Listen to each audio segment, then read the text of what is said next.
Becca, bitch. You're about to get vile.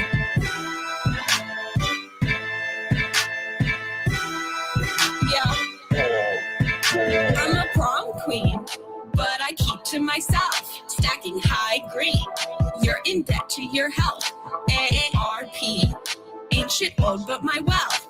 And my oppie's getting dumber every day. Ha! Up in the gym, but I never need a witness. Tonic and gin when I'm working on my fitness. On Becca, on God, I'll make you wish you had this hot bod. On Becca, on God, I'll make you wish you had this hot bod. On Becca, yeah, on God, I'll make you wish you had this hot bod. On Becca, on God, I'll make you wish you had this hot bod. I be flexing like the dudes high on tread, all natural. Better give her 10s. They say, Blondie, how you getting those abs? Hey, Bobby, let me call you a cab. Long legs, I'm a woman in STEM. My eggs, fertile, healthy, and firm. My trades, flowing free like the Thames. And my haters getting madder every day. On Becca, on God, I'll make you wish you had this hot bod. On Becca, on God, I'll make you wish you had this hot bod. On Becca, on God, I'll make you wish you had this hot bod. On Becca, on God, I'll make you wish you had this hot bod. Yeah.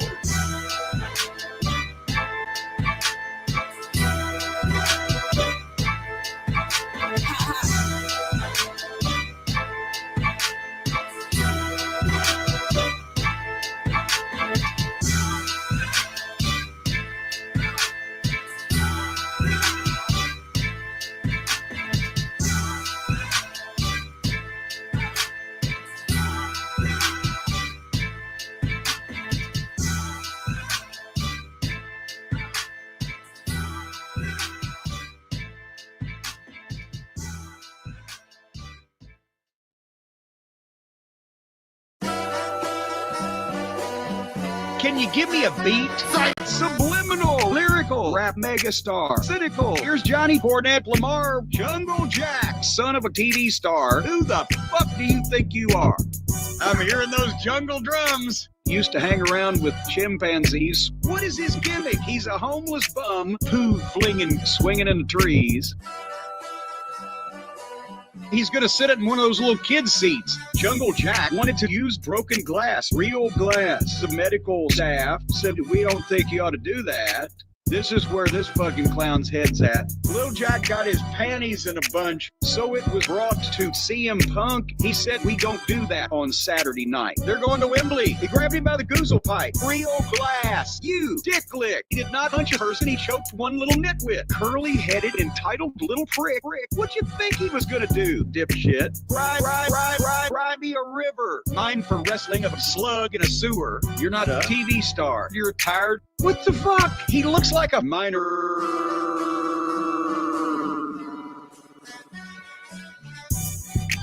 Jungle Boy sucks. Jungle Boy sucks. Jungle Boy sucks.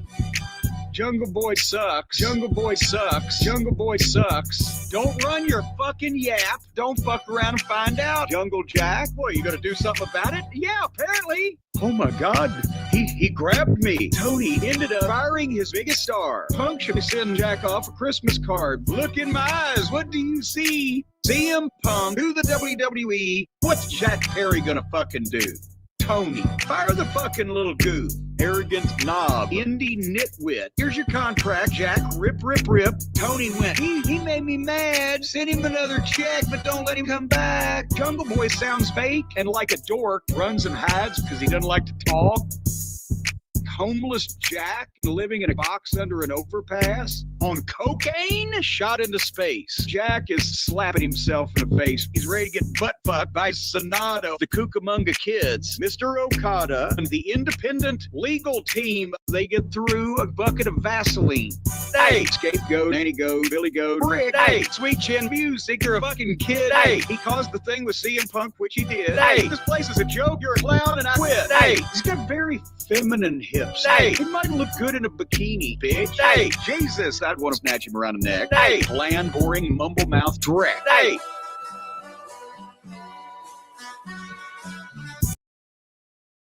Well, folks, it's been a night to remember, but right now we are out of time. I'm Nick Diamond. I'm Stone Cold Steve Austin. And I'm Johnny Gomez. On behalf of all of us here at Celebrity Deathmatch, good fight, good night.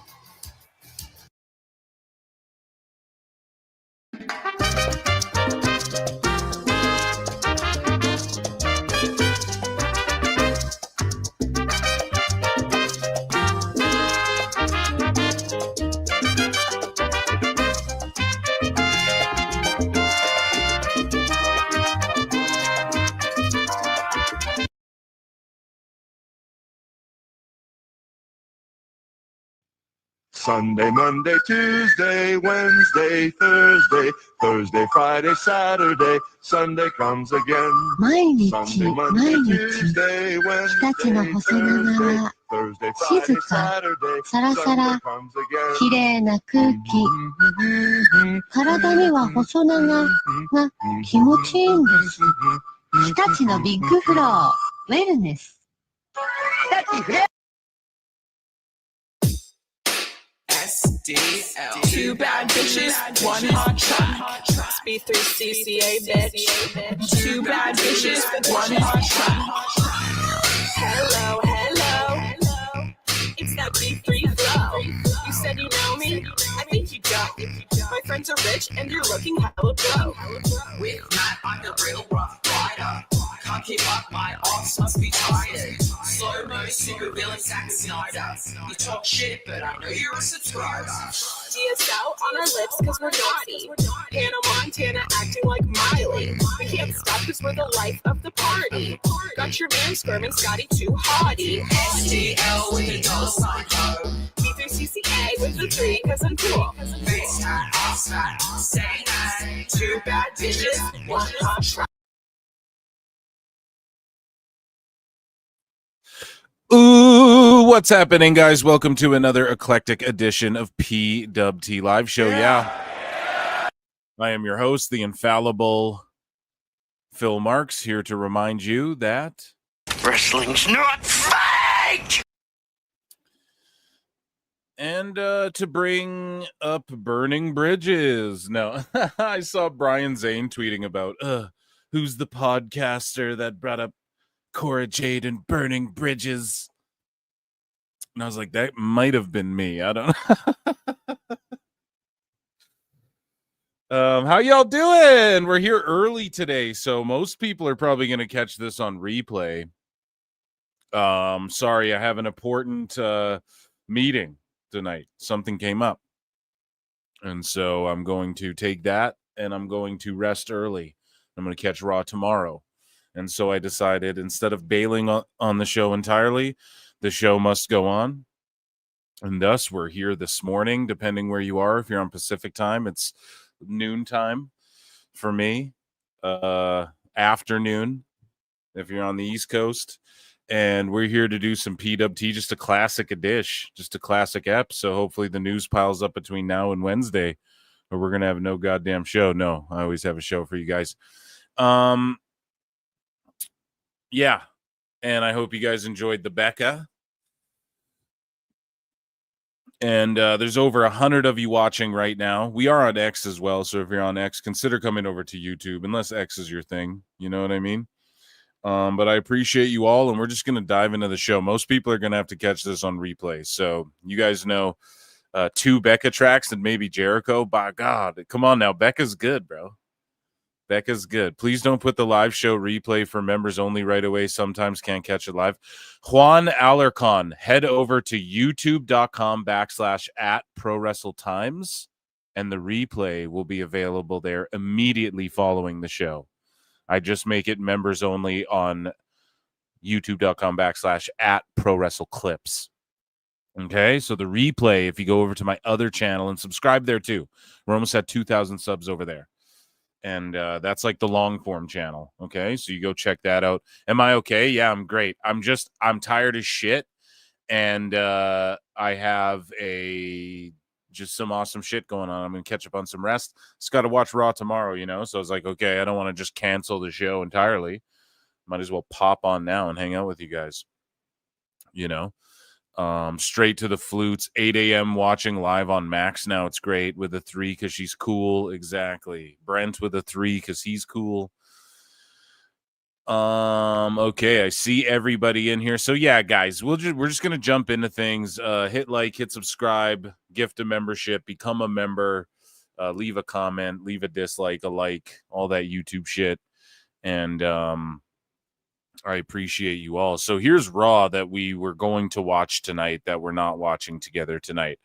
So I guess we have the Creeds versus the War Raiders or War Machine. So I don't know. The Creeds need to get wins.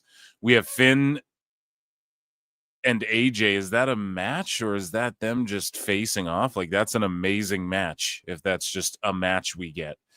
Io and Ripley versus Roxanne and Julia. That's going to cook. You got Phil Brooks here. Another fellow Phil. CM Punk. And he's going to cut a promo. He's back for the first time since the pay-per-view or the PLE. We got Jey Uso in the house, and then Penta versus Gable rematch. And then, some El Grande Americano chicanery will go down. 2.5 hour long show, but they announced quite a bit. Very Excalibur and Tony Khan of them to announce like 80% of the fucking show before it even goes down. So I'm excited. I'm excited. Lincoln Hawk has been a member for 10 months. I hate that I missed this weekend, but the show was fire AF. I can't stay too long, but love you, PWT. Dude, you too. Big things coming on Discord, and Liar still sucks. Okay, fair enough. You're just mad because Korra got released, dude. No. Yeah, pop into the Discord, and yeah, we're gonna get a GM mode fired up here soon for sure.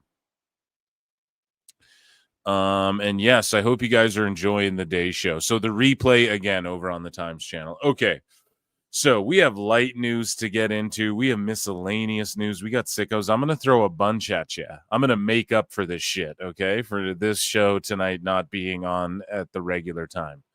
Okay, I'm gonna make up for all that today, I assure you. So I'll do it live. Yeah, exactly. So let's play a banjo. Let's play a banjo for light news. Actually, we're going to do a bad news Barrett for bad news, which is just light news. It's not bad by any means. Ladies and gentlemen, I'm afraid I've got some bad news. Just a gimmick. It's just a gimmick. I don't know. Okay, so we head over to UFC news to start off light news, okay? And here's Gable Steveson. And he just basically says that he plans to become a UFC heavyweight champion in the future. So he's training MMA now. He ain't coming back to pro wrestling, which is what some people feared. So that ain't going to happen. Over to miscellaneous news, okay? We have Shayna Baszler dropping real-life advice on her Twitch. And, yeah, let's hear what Shayna Baszler, the Queen of Spades, has to say. And I must say, too, shout out her shirt. And I've been a fan of her for a long time. Like, her mixed martial arts career spans a long, long time. And she was even on that Ultimate Fighter reality show. And, yeah, I am definitely a big fan. This is where the stream is a cult. We talk about something because we're a cult, a support group. But sometimes we have to leave what is comfortable for what is true. right? That's a good thing I wrote in here. So, you know, she's so proud of herself. sometimes things are uncomfortable, but it's pieces of your life coming together for a vision that's even too big for you to see. So I hate the phrase everything happens for a reason because I don't believe that. I don't think everything happens for a reason. Sometimes shit just happens, but I do think True. that we make the meaning in something. So when something is important to us, if we think we are born to do something, we make that reason. We give that reason to the thing. We think we have roots planted in something. That's us. We are the roots planted in the thing. That's not the thing planted in us. That's us planted in the thing. And when you know that, everything is fine because then you know you are the one in control and it's not happening to you, it's happening through you. That's that martial arts shit. Right? You can make, not everything happens for a reason, but you can make meaning out of everything. How you can't control what happens, but you can control what you do with yourself in accordance with what happens. So that's that. That's that. Yeah, dropping bars, man. Wise words there. So here's a picture of Rhino, who's been in WWE, WWF, WCW, ECW, TNA, ROH, AEW, NWA. I wonder if he's ever been in New Japan. In Nuge. But look at that dude. What a fucking stud. Right? Sometimes with an I, sometimes with a Y. Why? Because he's that guy. Speaking of that guy, Velveteen Dream believes he deserves a second chance in WWE. He urges fans to rally for his WWE comeback using hashtag We Want the Dream. How about no? Right? And he dropped some little cryptic videos or whatever. Let's give some of these a look, or maybe one, maybe two videos. And I'm not going to read that article about it, but here's a minute-long Velveteen Dream. I forget his real name, but he's out here, out at a park bench somewhere, and he wants us to start using that hashtag, folks, and get him back to the Federation. Because wrestling is fake. It makes sense to me that people who... because this motherfucker said, because wrestling's fake. Wrestling's not fake! watch something fake, who love fake chaos, will continue to pour into it. But I just want you to know it's really, really affecting me. And since I have been affected, I only feel that it's right that I affect you back. It's called a cause and effect, you know? Nah, we cool. Because if Patrick Clark can't have pro wrestling, Patrick Clark, that's it. I don't think anybody should. You know, they're going so far as to compare me to Chris Benoit. Chris Benoit. They call me the most hated man in professional wrestling. And loop me in with Chris Benoit. Chris Benoit is a killer. I'm not a killer. But don't push me. Because if you push hard enough, I'll kill pro wrestling for you. Velveteen Dream, that third eye, it wasn't just a gimmick. Patrick Clark has seen a lot, and I know a lot about people you love, people you're still watching on TV today. So the choice is yours, and you've already made it. I'm going to ruin pro wrestling for you. I'm going to make sure that I expose the business. And hopefully, none of us can have pro wrestling. Okay. Well, fuck you too, then. Here's another video from him. This one isn't as long. He's good at talking, though. I just don't see it. I just don't see it. I just don't get it. I just don't get it. Who is going around saying that Patrick Clark was difficult to work with. EC3. There's a lot of people I worked with. Don't believe me? Just watch. Just watch. What are you going to show up with Lars Sullivan? Vince and Lars Sullivan, pal. Oh my goodness. The hell's going on? I don't know, man. I love the gimmick. He fucked it up. He ruined it for himself and the fans. And that's on him. And he's coping. He's like begging us to beg for him to come back. And no, bro. You ain't redeemed your shit. He went on Giga Chad Van Vliet and he's like, well, I was messaging this boy. And Van CVV's like, well, why would you do? Well, why? He's like, well, I mean, you know, I'm just messaging him. Right? Oh, shit, man. I don't know, man. It's all allegedly, and I'm good. I'm good on seeing Patrick Clark or Velveteen Dream or whatever in WWE or anywhere, really. I mean, I'm not saying don't ever let him work again or whatever, right? I guess he's not guilty of it. Well, didn't he go like crazy and try and beat someone up somewhere, like outside of a corner store or something? I don't know. This is all allegedly. This is a comedy show. I don't even know what I'm talking about. Eat your heart out, Mox. So here is this guy. What's his name? Super Deadly. Big Dummy. Yeah. I forget this guy's name all the time. I Show Speed. But he's like, this is for the juggalos and juggalettes. And you know Moxley's going to steal this one. This is an old jackass bit. Happy 4th of July, motherfuckers. This is Superhuman TV Show. Today I'm going to get hit with fireworks. This is for juggalos and juggalettes. Do not try this at home. I hope you like it. Ooh. Yeah, Superhuman, Super Dummy. Yeah. Oh, shit. I totally forgot. Boop! Light that bitch up. Fuck this shit!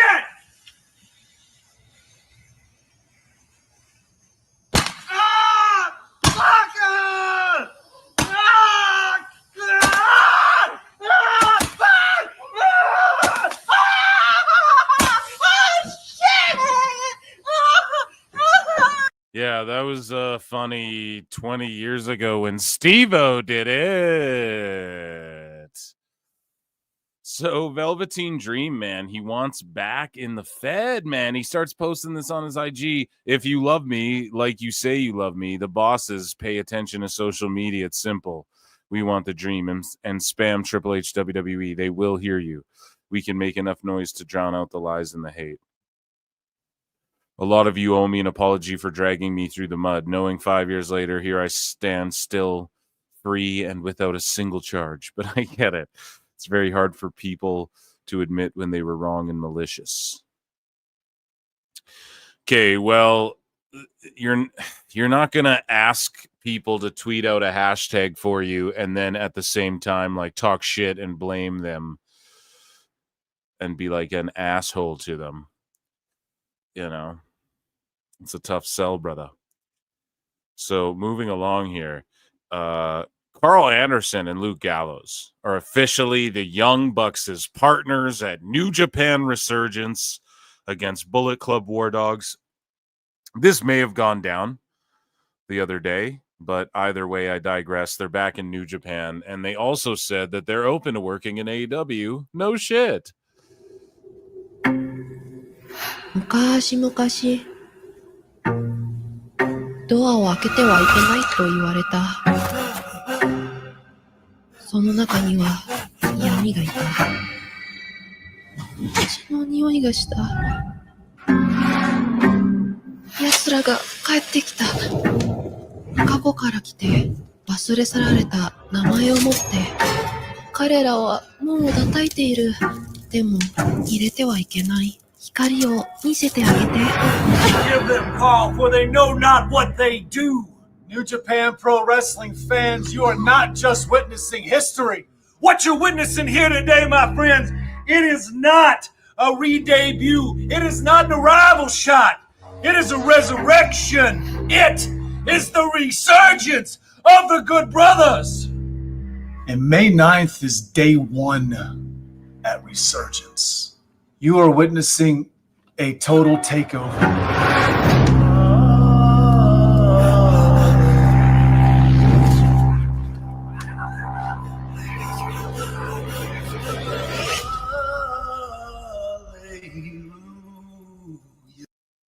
Okay. I'm here for it, Eric. Brock Lesnar's son, Duke Lesnar, drafted to the Medicine Hat Tigers in the WHL. So the WHL is like a developmental minor league for the NHL, right? And Medicine Hat's in Alberta. So awesome. Good for him. And yeah, hopefully he makes some waves there on that team. Here's OG Bullet Club member. We were just talking about the good old brothers, right? Well, here's a good old brother, Gabe Kidd, OG Bullet Club members team with the Young Bucks at New Japan Resurgence. Here's Gabe Kidd's response to it. It's going to be Bullet Club War Dogs versus Young Bucks and 2 Bullet Club OG members. Who do you think is going to be the Young Bucks partners? Come on, man. It's not even a question. Mystery opponents. Come on, man. Everyone knows who it is. Yeah. It's stupid if you even have to say it. But I'll say this. I'm the coldest white boy in the game. Their time Guan. is done. All of them. Young Bucks finished. Finished. I don't care what you're the EVPs of. You are not into me. You're a little fish. I'm a shark in this game. So it doesn't matter who those mystery opponents are. Yeah. I wonder who it could be. Well, it's not Tomatonga and Tangaloa, is it? It's going to be respect. I like Gabe Kidd, man. There's something about him. So here is Hollywood Haley J and my guy Zicky Dice. Zicky. So Zicky, you guys are familiar. I've given the resume rundown. NWA, I think he was like a national champion or whatever belt he had for a bit there. TNA, AEW, he's done a couple jobs. He's Seth Rollins' buddy. He's lead singer of a band. And then he decided, yeah, I'm going to become a great wrestler or whatever. And he starts training with Seth Rollins. And Hollywood Haley J, of course, she famously from the Wrestlers Netflix series, and they're doing a pro wrestler based season of Power Slap. I guess Dana White got this. He fucking hates pro wrestling until he goes, oh, these guys will slap the shit out of each other for money. So go figure. I'm going to watch it. So Power Slap, I had watched the first season, okay, of the reality show. I'm a big The Ultimate Fighter fan. You know, I watch every season, 30 some deep. The show's complete trash now, but I just fucking watch it anyways.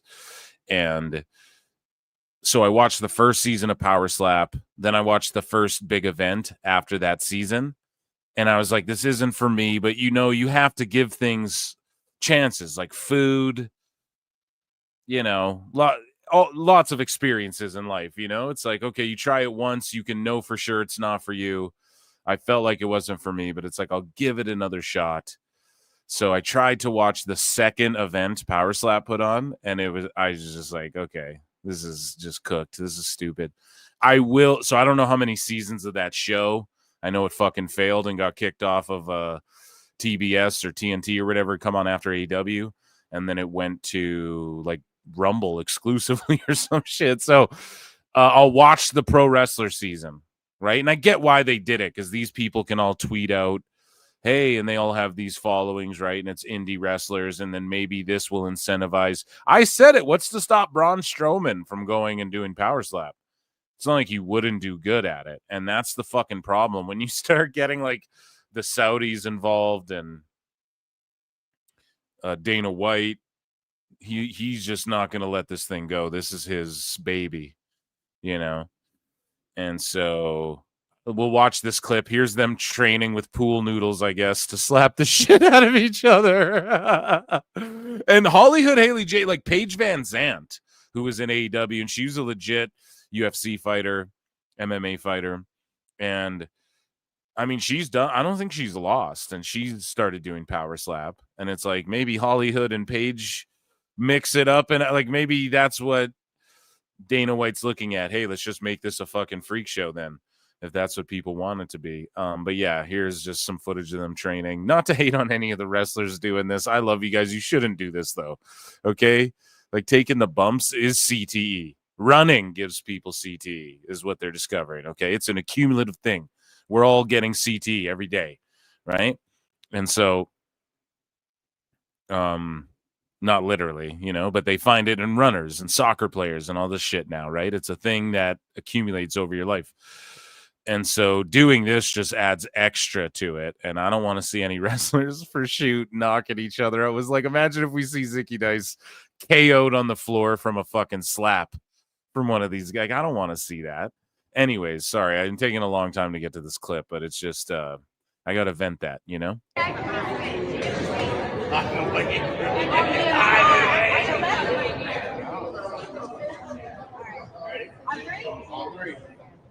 One, two.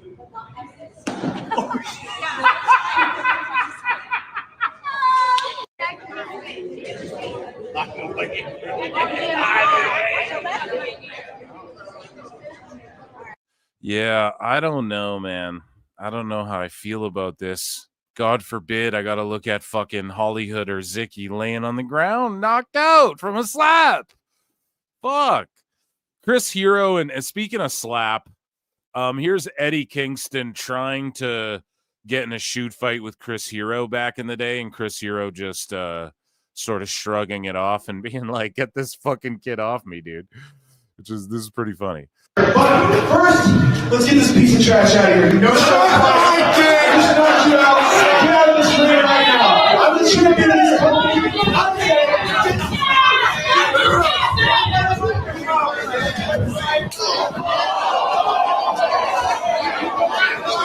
See, do you guys see this? We're breaking it down here. So, like, Eddie gets mad at whatever's going on. That stomp was like a real stomp. So Eddie shoots like a single pretty much. He's just grabbing what he can get. And then he's got a high single. Like, Eddie, sweep his other leg or something. Like, what the fuck? Even had his leg off the ground, and Hero able to just, like, sprawl on that shit off the rope.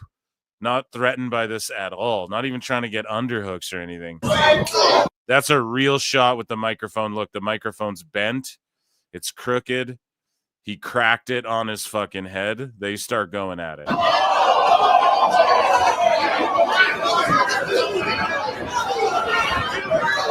we go.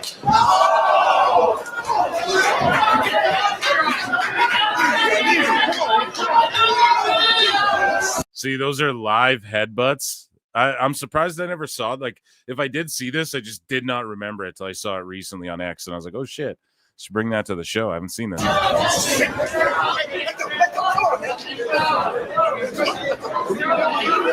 I will give Eddie credit. He ate a couple of live rounds, and then he fucking he went in the corner there, and then he let Hero, like, he tried to work again. He stood there and let Hero chop him. Hero live backhanded him in the face. So then Eddie snapped again. Good shit, pal.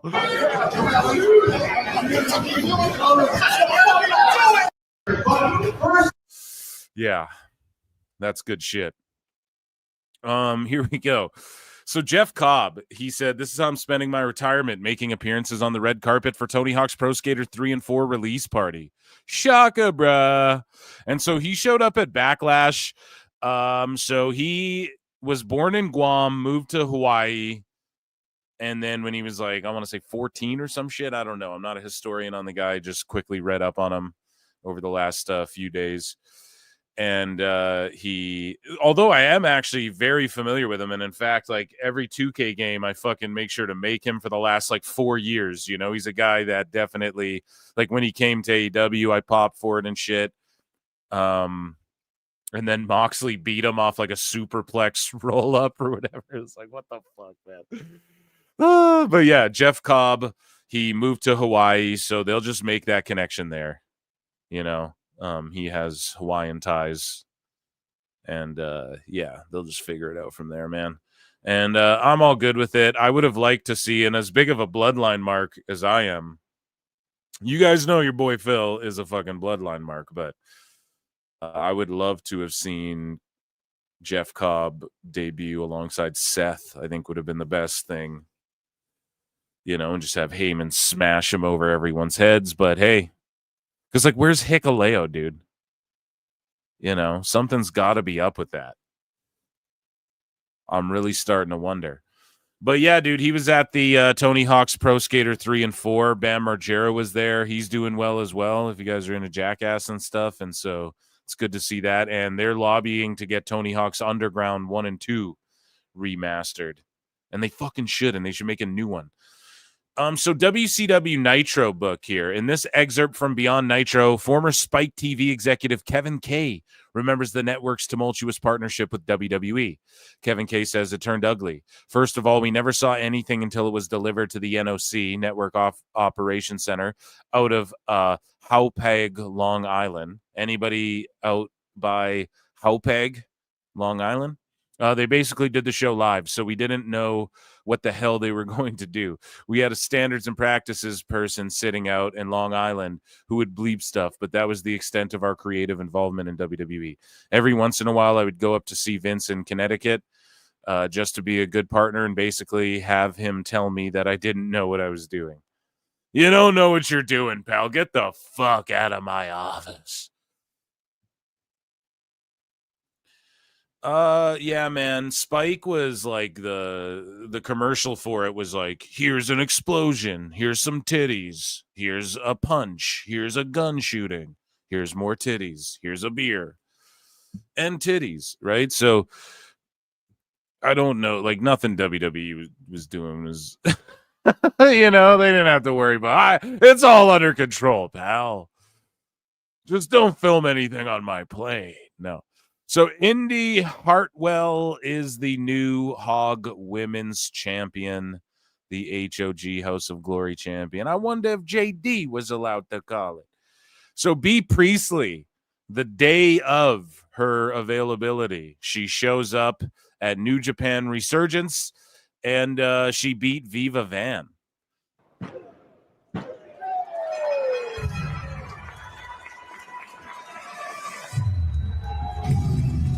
And it is a successful return to the ring and a successful return to New Japan Pro Wrestling. And let's be honest, man, professional wrestling overall, the true king of sports here. So that's sweet, you know, good for her. That's what you got to do. And she had a name before WWE, so you just got to jump back on the horse and just get to work. Just fuck it, you know. Good for her. And then we had the Good Brothers and the Young Bucks. They throw up the 2 Sweet, and then the BC War Dogs walk away. And I quote tweeted this, and I was like, man, we've seen this 5 times already over the last, like, 20 years, I feel like. But for real, like, over the last decade, we've seen this same shit, like, 7 times. The Young Bucks don't have a fucking creative bone in their body. This Bullet Club shit has ran its course. Let's all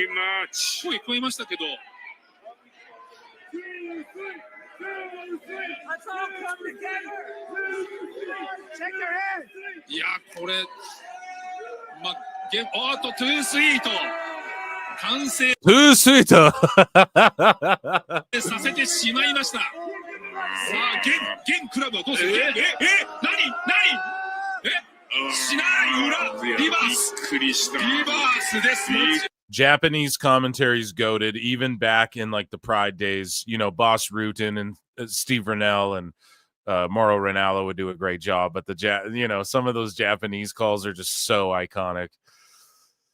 Yeah, I don't know. They walk away, whatever. We've seen that. Someone's gonna get jumped, blah blah blah. Who gives a shit? I thought those guys weren't even Bullet Club anyways. The Elite, right? So here's Cedric Alexander at HOG Wrestling. He made his first appearance and had his first match. He took on Mike Santana, and I believe he put Mike Santana over. And he gives an emotional speech here. It's 30 seconds long. This is his first appearance post WWE. I just want to say thank you, because without your support, there is no me. Without professional wrestling, I don't have a life. I'm dedicated to nothing more than being in this ring. It gave me everything. It gave me a family. It gave me my wife. It gave me my child. It gave me my dogs, my house, my friends. Thank you. Thank you, Pro Wrestling. Thank you, House of Glory. I will be back. Indeed he will. This will not be the last time we see Cedric Alexander in an HOG ring. I just want to say thank you, because without your support. Hell yeah. I thought he was for sure just going to show up in AEW, but he needs to get some matches in. He knows when he goes there, it's not going to be that much fucking match time.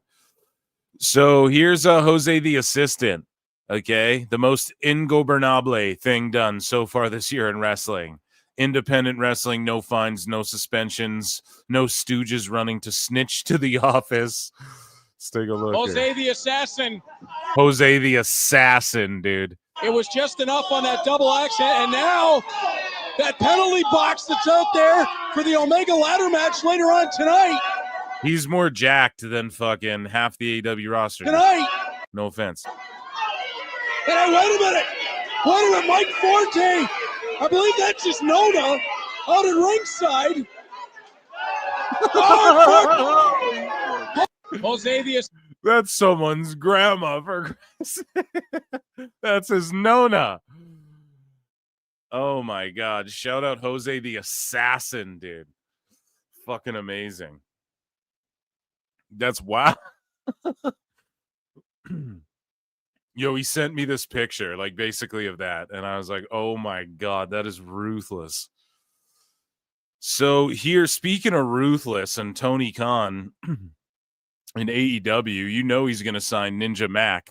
Here's the Super Ninja special. Watch this.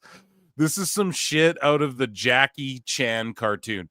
Do y'all remember that cartoon where Jackie Chan, I think it was called Jackie Chan Adventures, and he had to like get all the medallions with his niece or whatever? This is some shit that would happen in that cartoon. If you guys have seen that cartoon, you know exactly what I'm talking about, okay?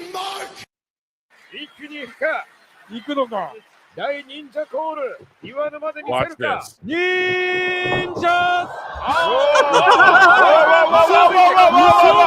It's not a joke.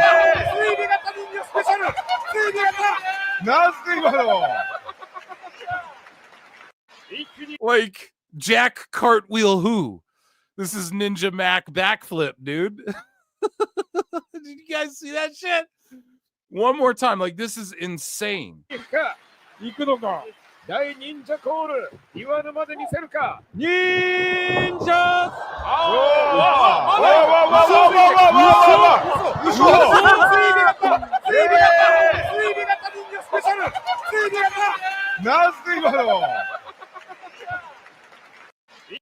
That's one of the most goddamn ridiculous things I've ever seen.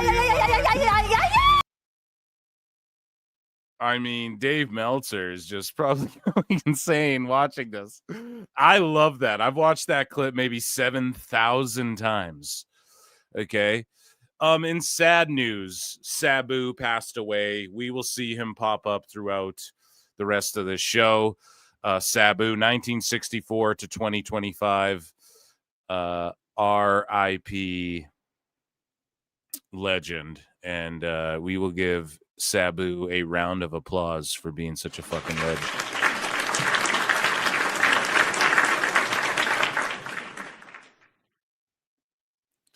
So Becca on God, B3CCA, she has a little message. Okay, let's take a listen. Here's a little lesson for you guys, because apparently you guys don't know anything about anything, but this is singing. On Becca, on God. That's singing. This is rapping. On Becca, on God. Okay? That's rapping. On Becca, on God. That's screaming. So, end of lesson. Hope you guys learned something, because you guys clearly need to go back to fucking school. Yeah. Did you guys just hear our fucking queen, what she had to say? Go back to school. Stupid idiot. Go back to school, you goddamn dummies. Dummy. Yeah.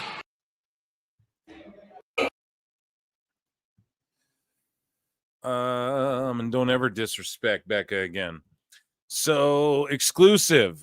Former WWE superstar Cora Jade, Elena Black, announced her first match since leaving the company. And let's take a look. Let's take a gander here, where it's going to be at Atomic Legacy Wrestling. ALW, okay, in Daytona Beach, Florida. She is going to have a match there. So shout her out. And yeah, again, just jumping right on the wagon. That's the way to do it. Speaking of on the wagon, on the tank, Shotzi Blackheart is coming to MLW, which is a great suit for great fit for her, you know.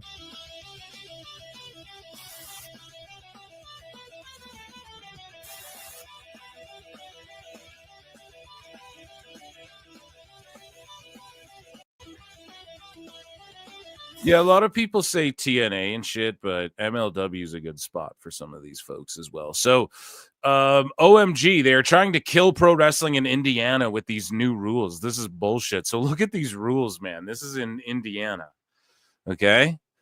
To all promoters, wrestlers, and referees. I did speak to a couple of people about the upcoming inclusion of pro wrestling being regulated by the Indiana Gaming Commission Athletic Department. Okay? So they're going to start regulating pro wrestling. Like you'd have thought they would have, that wouldn't have even been on their radar. But there's money in it, man. It's a boom all around. I know some people are like, no, there's one company booming. No, it's all of pro wrestling's booming right now. Well, things could change. It does look like that is going to happen. They're working on regulation for the added sports, but here are some of the fees associated with MMA sanctioning. Boxing is similar. Not all would be included in wrestling and may be different rates. Yeah, it would. And also, I mean, they bring big WWE events there, right? Like, I'm pretty sure the Rumble and shit has been there, no? In Indiana. So it's just money. They're just looking to scrape some off the top. So I would recommend, licensed wrestler. While I don't agree that pro wrestling should be included, I just wanted to share the information so you can be ready. So some of this will affect wrestling, but yeah, an amateur MMA sanctioning body, 500, promoter 300, 10,000, surety bond required.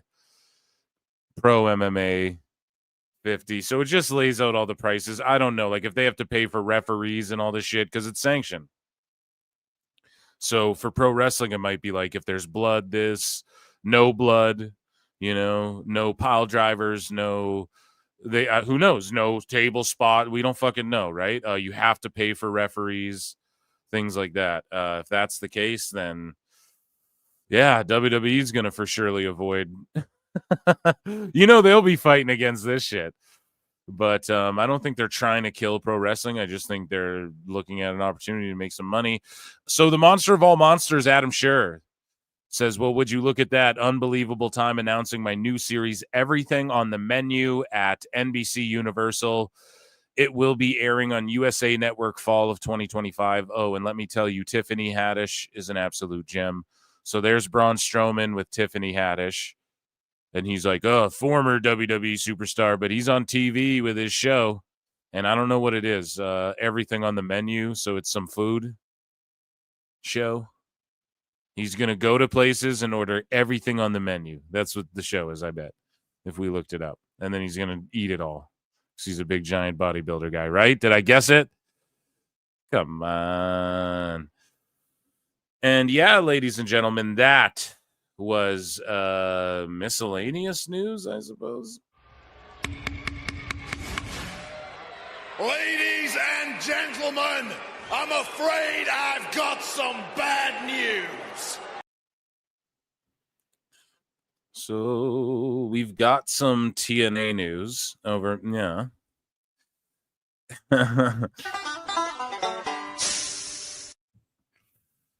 So Lucha Libre Online tweets this out, that PWI confirms TNA has promoted Ross Foreman to vice president. Ross has been the director of press and public relations for TNA since its inception. One of the hardest working individuals behind the scenes who have made TNA the success it is today.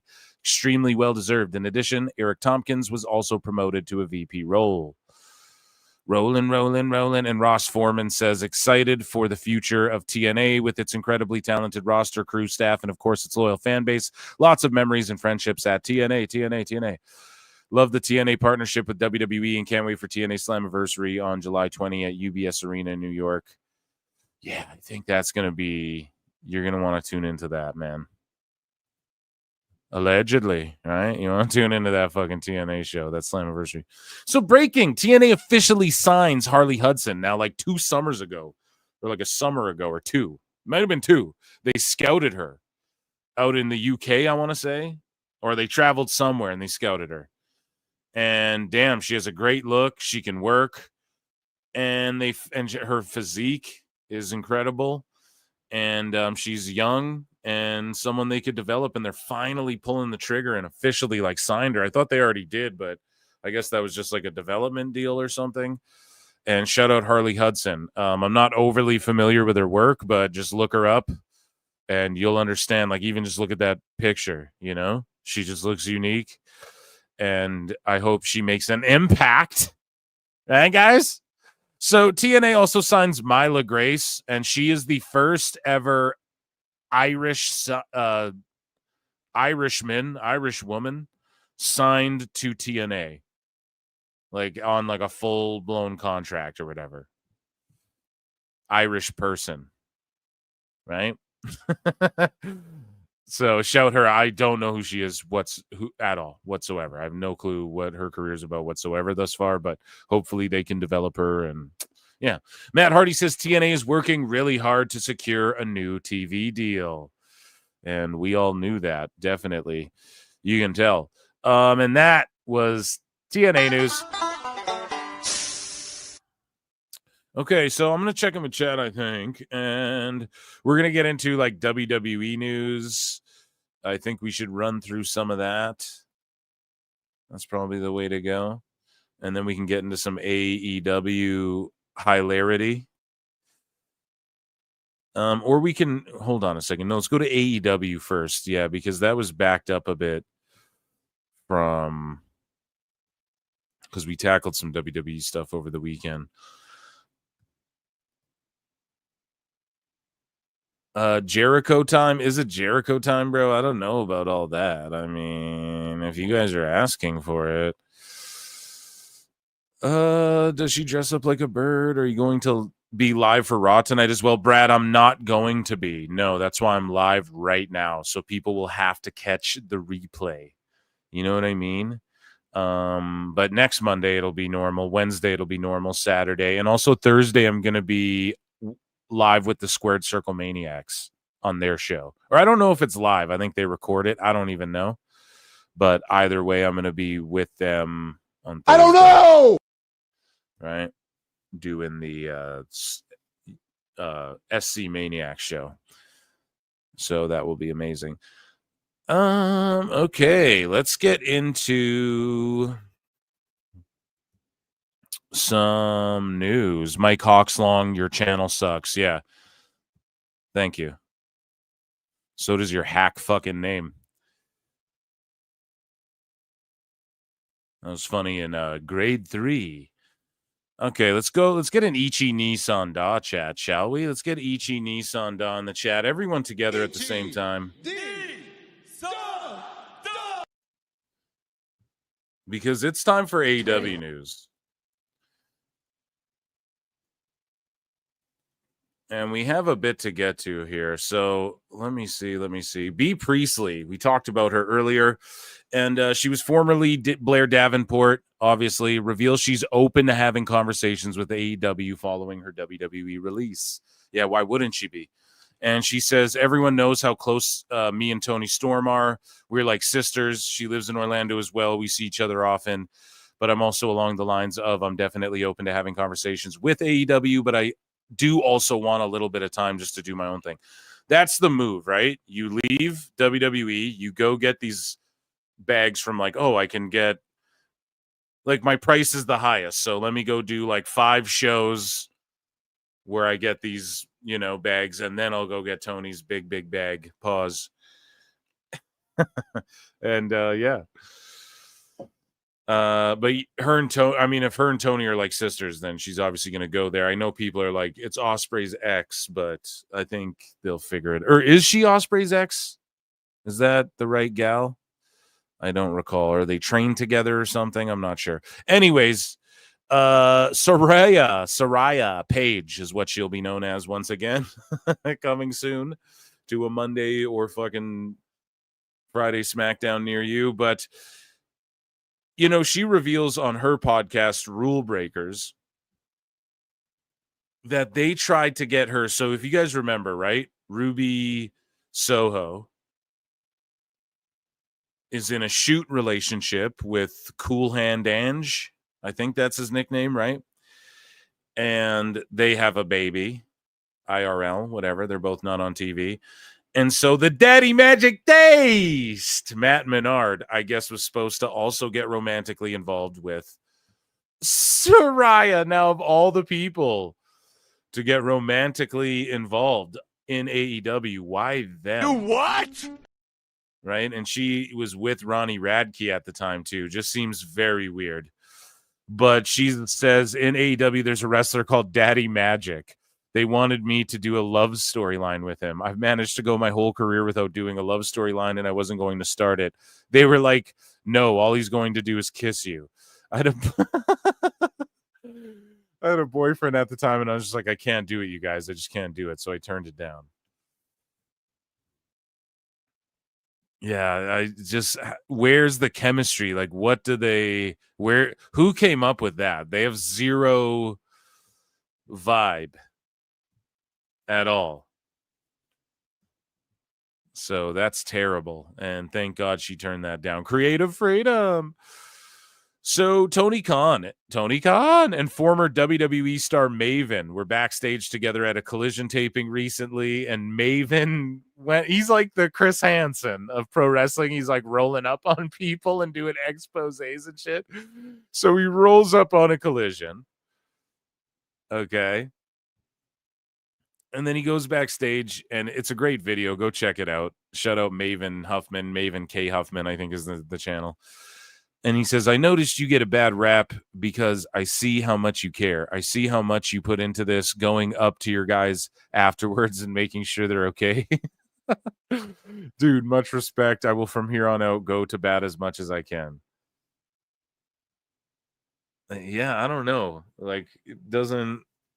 I'm sure Vince did that. No, he not go? I'm not trying to compare it to Vince, but like, where did you work, Maven, where people weren't checking on you? Maybe Vince didn't. Maybe he fucking didn't.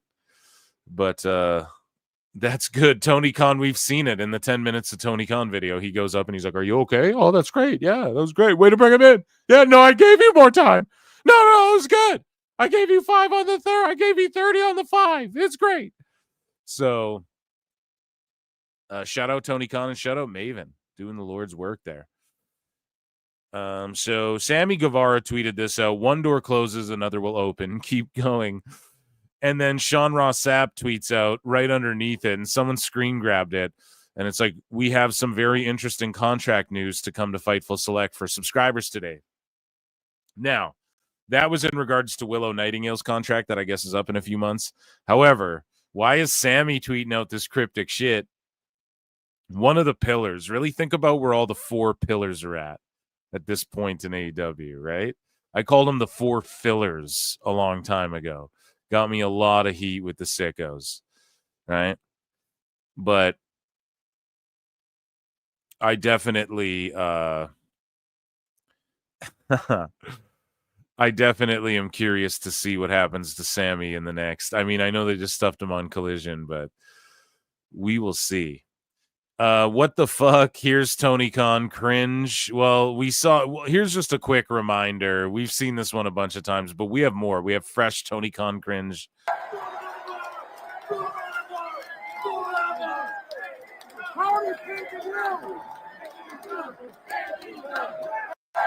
It's just good to remind ourselves sometimes, right? Of all the good cringe, like when he hits you with the Antetokounmpo.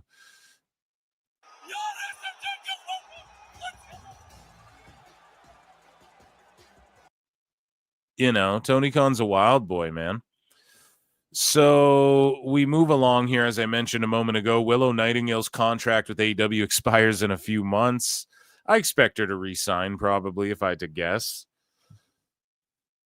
Is WWE like, we need Willow Nightingale? No.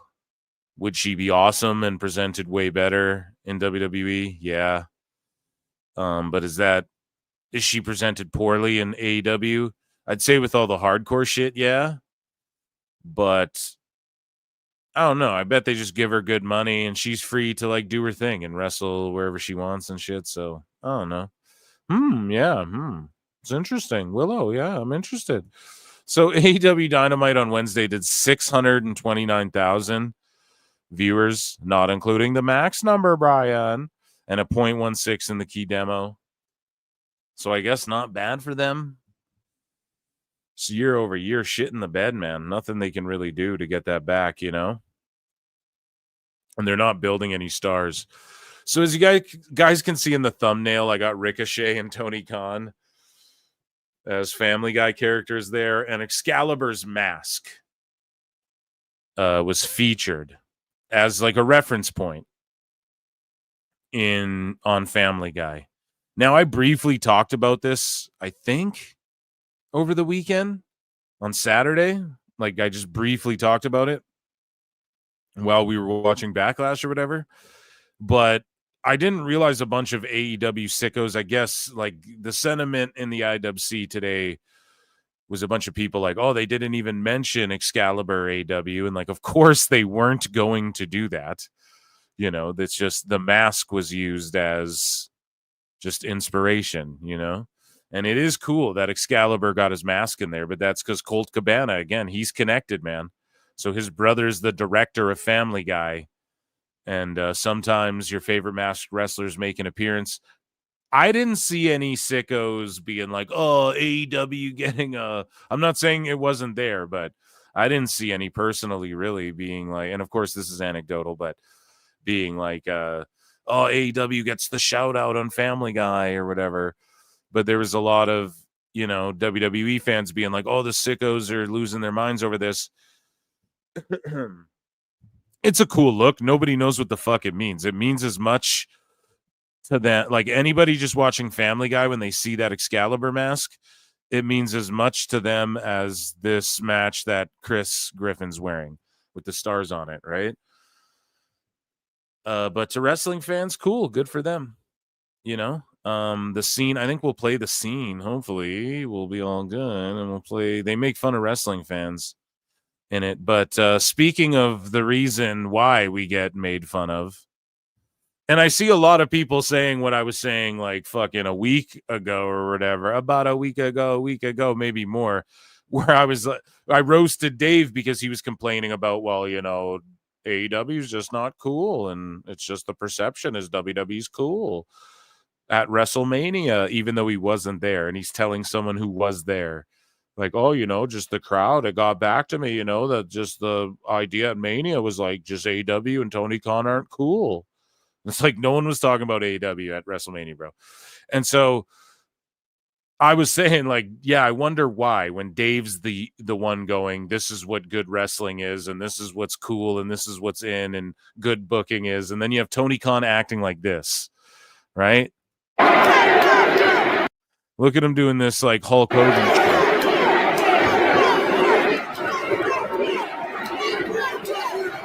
I can guarantee we're going to do that.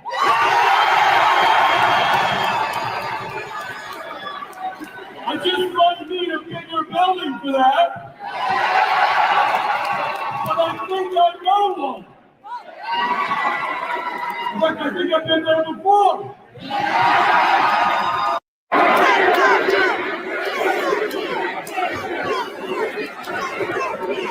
What was that? Why did they do Hulk Hogan shit when Hulk Hogan's banished? And why was he like catching the mic like that? You know, it's like a sixth grader doing shit in front of a mirror.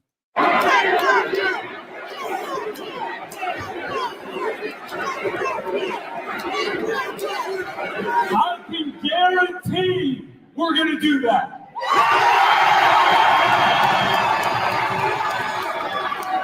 I just might need a bigger building for that. But I think I know one. In fact, I think I've been there before.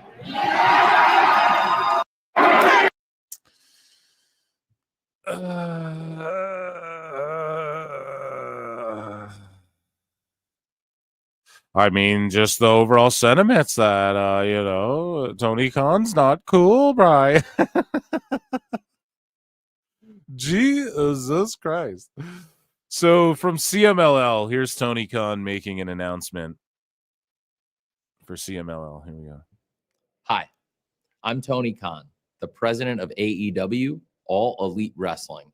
And I just want to wish a heartfelt congratulations to our friends CMLL for 11 years of CMLL Informa. Tony, they're going to put subtitles. They're not deaf, bro. You don't have to speak.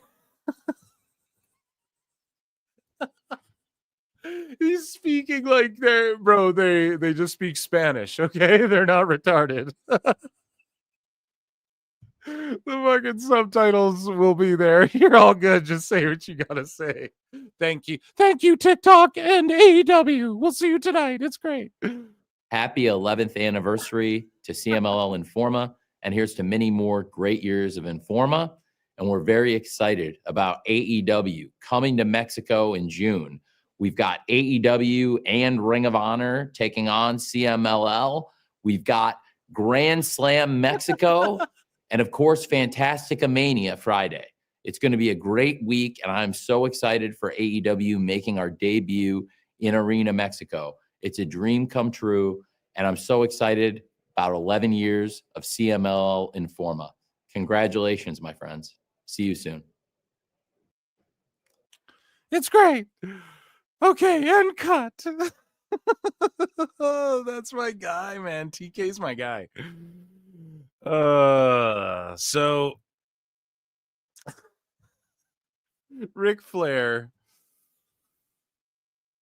says it will be a great night of tribute to Mongo in Chicago at AEW Collision. Beach break. Let's all honor and remember Mongo for the amazing. So yeah, we lost Mongo. We lost Sabu. Tremendously sad, man. His strength and resilience was unparalleled, an all-star athlete with a genuine soul. He was truly one of a kind. I know he will be watching from above as we pay tribute to him on this special night. See you there. So I guess Flair was in the building. Mercedes Moné lost the New Japan Strong Women's Championship to AZM at Resurgence. However, someone else got pinned, and Mercedes Hogan didn't even take the pin.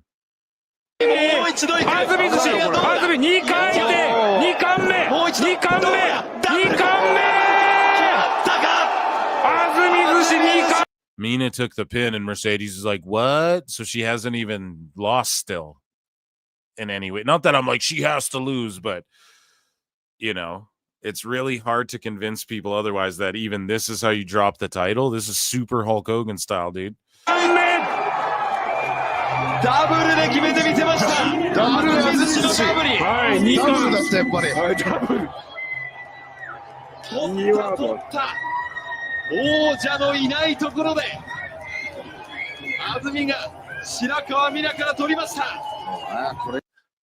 my god. I can't believe it. So Monty Brown, the alpha male, wow. And Jeff Jarrett reunited at Dynamite tonight. I fucking love this dude, man. He was like my favorite TNA wrestler for sure. And then they just fucked him up in WWE CW, you know? Shout him out, though. Here is Mercedes Moné, and I wanted to put this in the title. But, you know, sometimes there's not enough room for the Sia. And here's her interacting with fans. I've covered it here so much on this show, and I've broken down how she just seems bitter. She just hates her fucking fans. Meanwhile, she has this fan service. Pay me $99.99, and you can get a text message from me, the CEO of wrestling. And this is how, like, I don't know. Just look at this stank ass attitude around her fans. You did Get it right. You did it. You did. Yeah, don't skip the photo. Skip the photo. Skip the No, you photo. did. You didn't get pinned. No, That wasn't tell you. me she didn't get pinned. She didn't get pinned. No, stand 10 toes down. Stand 10 toes down. What you say? No, not you. Yeah, tell him. Mina lost. That's who lost. He folded. Mina lost, and you should have slapped her harder. You should have got slapped harder. Is it almost midnight? I want this day to be over. Yeah, I feel that. Get that title back. Hold that bottle. I don't know. I think she hates her fans deep down. The WWE ones. So again, AEW, man, they're struggling with their identity. Another thing we chronicle here on the show. There's a lot of people, do you notice in the IWC just saying like, I'm AEW free. Like I haven't even been watching AEW. Fuck it, you know? And I've been like that with Collisions. I've been missing them here and there, not catching it all, not really caring. Like usually if I miss anything, I have to go back, and it's happened now. You know, it's starting to happen where you just don't give a shit. And now they got Sum 41. Shout them out. I love Sum 41, a good old Canadian band there, bud.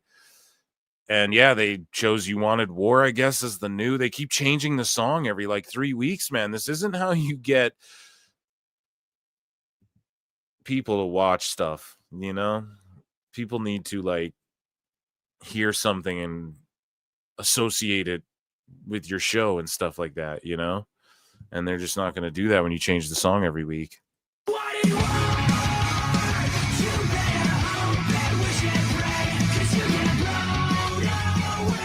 A great song for a wrestling show, though.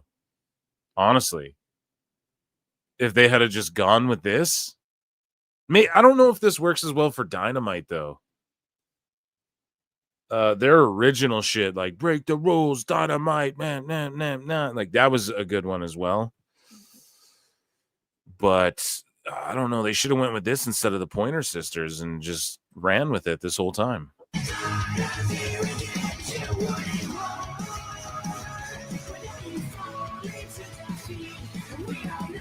I feel like for Collision, this would suit that better, you know, like a Saturday Night Wrestling show, this song. Not a bad song at all, but yeah, why? Why can't we just stay locked in? And so, you know, Becky Lynch isn't the only professional wrestler in Happy Gilmore 2. All Elite Wrestling's Maxwell, Jacob Friedman, MJF also has a role in the film, per Variety. And Becky Lynch had this to say about MJF. She said, you know, he's a very nice boy. Great chats. Of course, he knows he'd lose in a promo battle, but we had great chats. Unfortunately, it was way before this happened, but I feel like he would completely agree with everything that I'm saying about Lyra. And then MJF goes, agree with Bex fully on Lyra. She seems like a horrible person and clearly a gross poor. Enjoyed my time with the man on set. A very nice girl and an upstanding citizen. However, not too sure about her thoughts on a potential promo battle.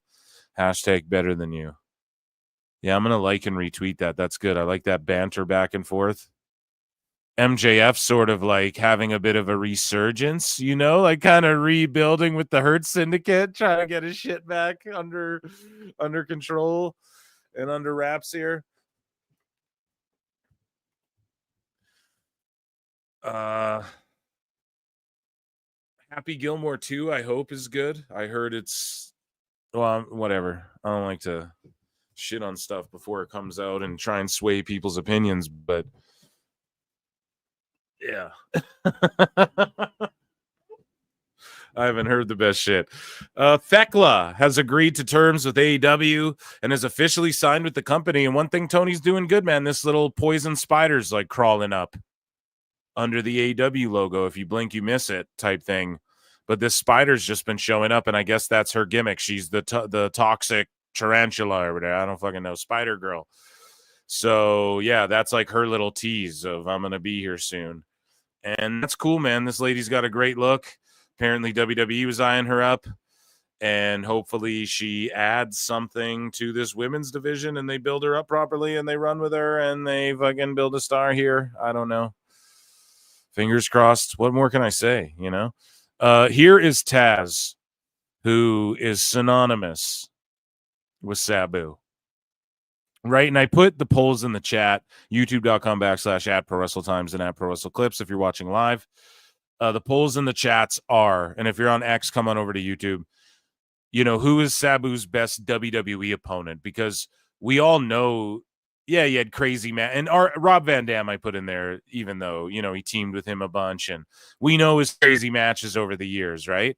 But like in WWE, he did have a run there, and in WWE CW, and he created some moments that live in infamy, like his table spot with John Cena through the announce table, the spot with Rey Mysterio through the table, right, with the DDT where the match was stopped.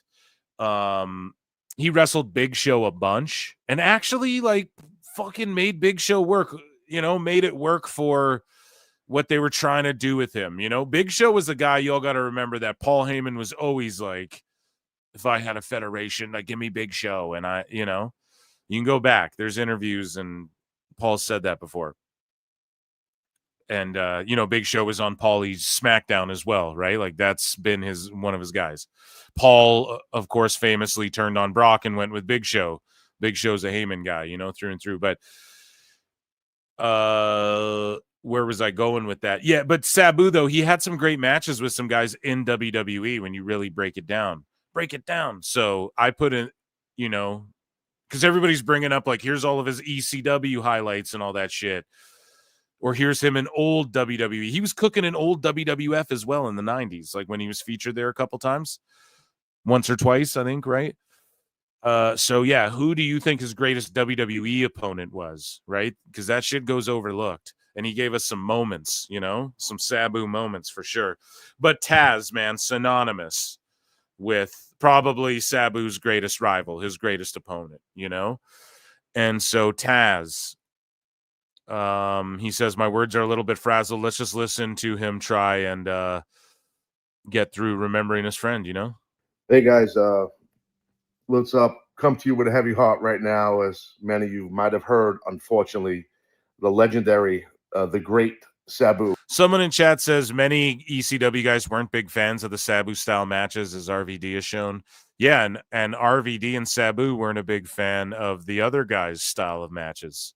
Famously, RVD tells stories like Sabu would sit in the corner and just be like, this guy's the shits, this guy's the shits, these guys are the shits. You know what I mean?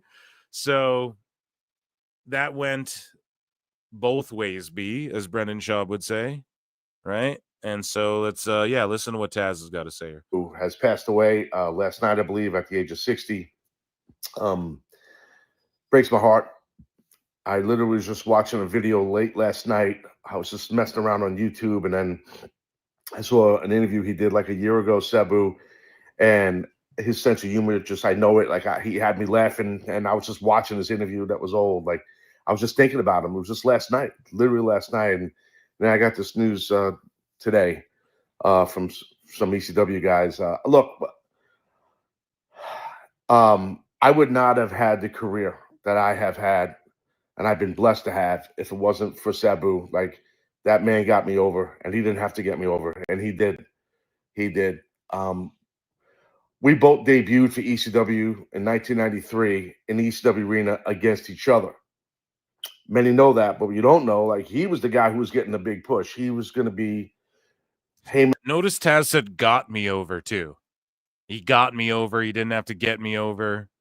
Because why? Because I'm pretty sure Taz went over, like, Sabu didn't put Taz over, because I'm pretty sure Taz beat Sabu more times than not, right?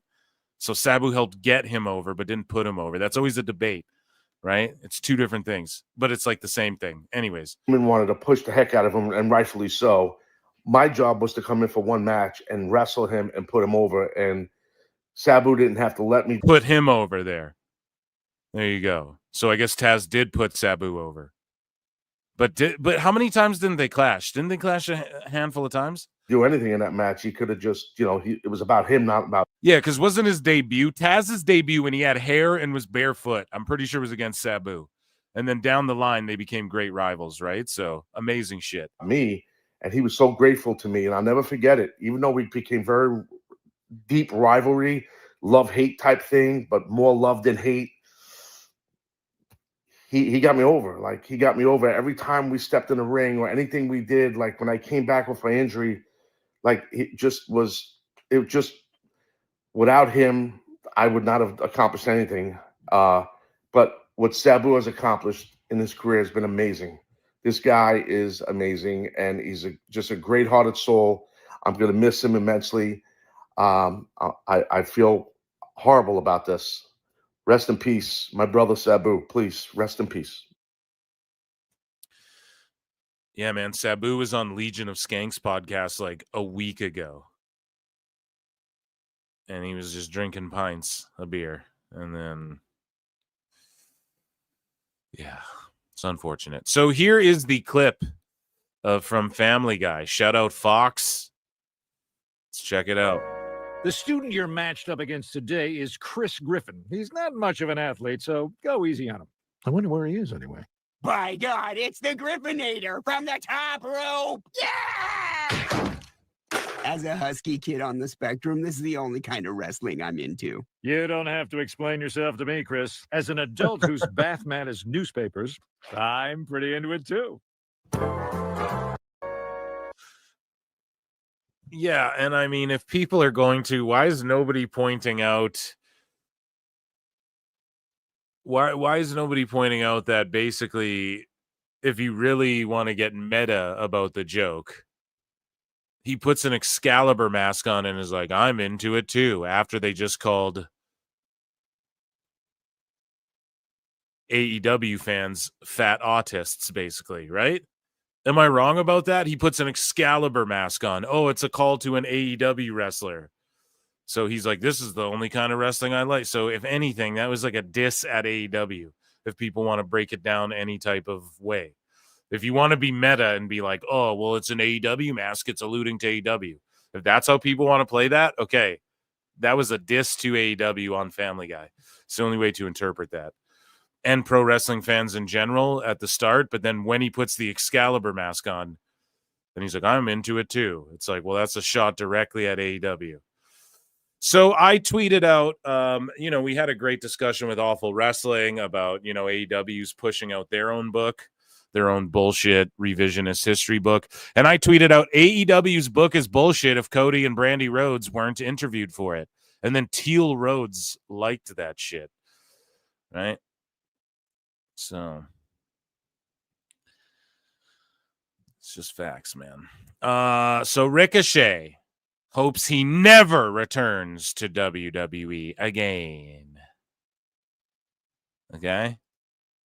Good riddance, I guess. I don't think anybody wants him back, especially after recently. So AEW Dynamite did 629,000, NXT did 652, and Neckbeard says, but hey, I'm sure Dynamite got another 500,000 viewers on Max. I'm also sure that this can be proven, and it's not just made up based on speculation. Yeah, those Max numbers are complete bullshit on so many fucking levels, and yeah, you guys will see over the next... I'm telling you, 2026 is going to be insane for WBD. So Julian Weeks says, I'm crying because Javon cooks Ricochet. We'll circle back to that, okay? So Mercedes Monea says that she wants to wrestle Athena. And she says, that's what I've been dreaming about. Maina eventing all in. This is our Super Bowl. This is our AEW, of course. Biggest pay-per-view of the year.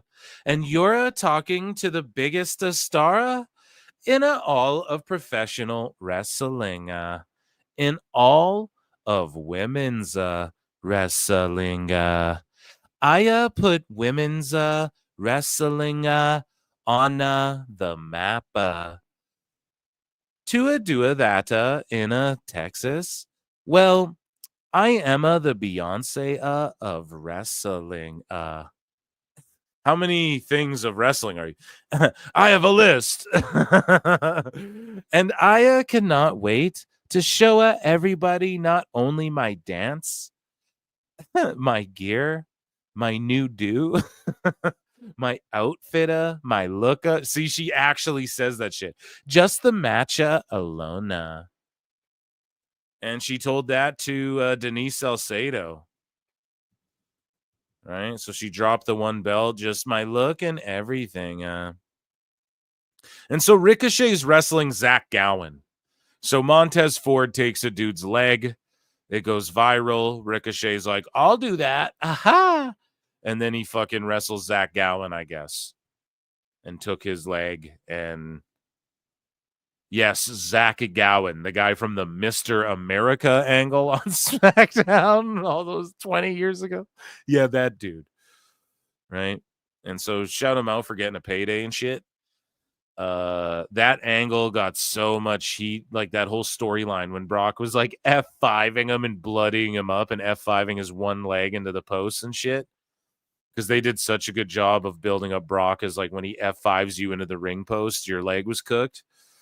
And Zach only had one leg, and that got so much heat with me as a kid.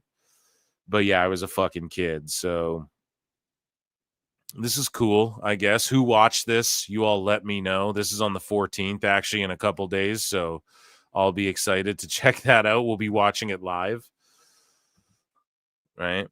AEW's Josh Alexander is the first ever Maple Leaf Pro Canadian champion. He won a 20-man gauntlet, so shout him out. MLP Canadian heavyweight champ there. More on Ricochet. So he got cooked by Javon Evans, and he also had this to say. Had a signing all day today in Lodi, California. Hundreds of people. Funny thing, no one said I made a mistake and that my career is in the dumps. No one mentioned anything negative at all, actually. Weird. It's just bait for people to react to. This is like AIR gold level shit. And then he's like, don't worry, big bro. Next time you come to Detroit, I'll speak up. And then Ricochet's like, hopefully I never have to come back to that shit town. Jeepers. I think people just know you're a cunt now. Ricochet goes, why? Because I'm calling out the toxic tribalists like you, people who would never do shit in real life. Pussy ass boy. Oh, man, he's right. People won't do shit, but I don't know, man. The wrong one. You just never know. You just never know. And, like, I don't know what Ricochet trains. Maybe he knows jujitsu and shit, but, like, bro, I don't know if those cartwheels and shit, dude, gonna do too much. Ricochet just stole Zach Gowen's leg, so...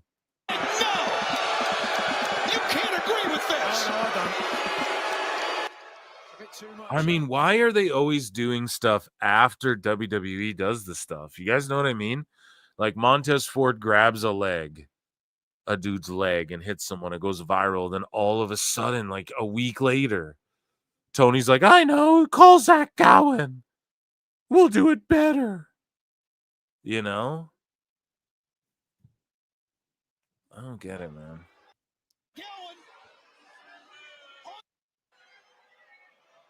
But honestly, good for Ricochet. He's really getting heat on him. I just don't know if this is the kind of heat where people will welcome you back when you try and do that babyface shit eventually, you know? So someone posted, this is from Wrestling News Co. And maybe they fucking blocked me. I don't know. They've fallen off so hard, but they posted this thing, and I think they're a UK media thing, so I'm sure Bruv just reached out to them and was like, Bruv, block this cunt, bruv. Right? But it was like Will Ospreay is quoted saying, I hate WWE, I hate the hard cam, bruv. And I quote tweeted it, and I was like, Ospreay hates the hard cam because there's no fucking people on that side of the buildings he wrestles in, bruv. And yeah, that shit, I don't know if I'm blocked or that was deleted or what. But there's an MSN.com article as well saying that WBD likely headed towards a massive breakup. Hate it or love it, I speak the truth. And you guys can check out this article. Okay, WBD is like 38 billion in debt or some shit. Right, and their shares climb as CNN parent company weighs splitting off cable assets. Right, and it surged more than 4% on the news. But why? Can we just explain why real quick? It's because Trump and all the shit he's doing. Right, he's doing crazy. He always does. That guy does a lot of shit. you know, love or hate him, whatever. I'm not in America, so I don't give a shit. I don't get political or whatever. But it seems like he's always doing stuff, like whether he's signing a thing or going here and talking to this guy or doing this, whatever, you know? And that's why the news surges. You guys know that. The TV ratings and shit for the news surges when Trump's in office. And so that's why, man. But CNBC reported Thursday as a media companies explore WBD shares surge more than 4%. Warner Bros. Discovery missed first quarter revenue estimates. And yeah, it's, I don't know. They're going to break it down. So if this Superman shit doesn't go off well for them, they might sell DC rights and stuff over to Disney or something, you know, which like I don't want, but at the same time, it might happen. I'm not saying that's going to happen for sure, but this is stuff I've been talking about for a long time. If it interests you, if you guys go way back in PWT, I was like, dude, in 1 year, you're going to see like layoffs, WBD, go back. And like with DC, there's big layoffs coming and shit. It happened, right? Their comic book offices, they shrunk down and everything. This is a while back. And so just speaking from that aspect of it and just seeing what, you know, Zaslav's been saying himself, like about Max and what kind of content they want on there. I'm not saying this is a haha at AEW, but it's just the fact of the matter. Okay. Max is not pulling in numbers and shit that these folks are trying to have people believe. Sting wanted to go out with a bang. So Sting talked about his retirement on his AEW run, and he says, it was fun going through tables and jumping off a balcony. It was just great. I think that was a Tony Khan quote that got mixed up in translation there. Sting's just reading off a card that Tony Khan wrote him. It was fun going through tables and jumping off a balcony. It was just great. What the fuck? Thank God he didn't hurt himself like Edge, though. So Ricochet, though, got cooked by Javon Evans. Right? We've talked about Ricochet. He's been a bit of a through line. And there were a couple back and forths. Back and forth. Check out my gravel pit. And I can't remember where the rest is. I thought I had the rest bookmarked, dude. It is what it is, man. But basically, Ricochet, and I will pull it up. Ricochet, Javon Evans. Here we go. So we will share this tab here. And so Ricochet, someone brings up a list of like high flyers and someone's like, oh, what about Javon Evans? And Ricochet's like, I'd squash him. And then Javon goes, my bad. I just got done training at the Performance Center under Shawn Michaels, something that you don't have or do, but I bet yo brown egg head ass would squash me if Tony told you to. Much love, OG. Damn. And then Ricochet's like, brother, I was learning from Shawn Michaels when you was like 12, then went on to become multiple-time champion. Let me know when you win one, little boy. And yeah, if Tony asked me, I'd definitely beat your ass, huh? Let's fucking go. I love this, man. I love this back and forth right here. I definitely beat your ass, huh? I'll beat that ass, ho. I'll beat that ass, ho. You guys hear that song? So Javon goes, you learned from HBK when I was 12 and became a multiple-time champion. Now you're wrestling in front of 2,000 people every week for a crackhead. Oh, shit. Best guy is Tony Khan. Shit. Oh, my goodness. Oh, shit. For a crackhead, that's so ruthless. Talk about an upgrade, am I right? Damn. And then Javon's like, sounds like Mr. Khan isn't giving you enough attention, so you had to come for a successful-ass youngin'. You're giving me the most views on my posts, and I'm finally helping you get the most attention you've ever had in your career. Oh, love. Oh, my God.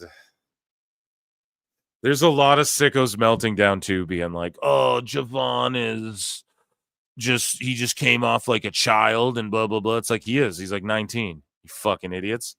The worst part about X is everybody acting like they've never done anything bad in their life ever.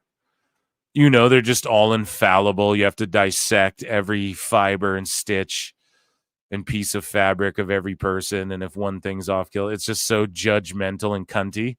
I've dropped like 4 of those this show. Get your super chats. I'm going to check in with chat right away, but we're getting yellow flag today. This is pretty wild, though. There's some people like, oh, he better not ever get released from WWE. I don't think they will release him. They put him in so many like big positions for his level or whatever. But that is hilarious. The back and forth. Ricochet's honestly great, too. I know some people are mad at him. I love him trolling people and shit. I do think it's funny. I get a kick out of it. And yeah, moving along here. I think we got 1 or 2 left in AEW news. We got 1 left here. Here's Harley Cameron and Anna Jay. And they're a great pairing together for obvious reasons. There's Cass. Anna, look, I just wanted to let you know that you did great out there, okay? And I know it didn't turn out, how we planned, but I just want you to know I'm going to stick beside you. And I mean, you look better than ever. I don't know about these khaki pants, and we're going to have to shave your legs. But I want you to know that I think this alliance is fantastic. Chloe, And where have you been? I've been looking for you. Anna, you're here. And whose fat ass is this? Yes. Who's Anna? Where are you guys? Good for you, sir. If you're here, then whose fat ass is this? Just her delivery's so good. What in the... And they didn't go for like the cheap fart joke or anything, right? That's a good bit right there. Harley Cameron's amazing. And that, ladies and gentlemen, was great. The best guy's Tony Khan. And that was AEW news.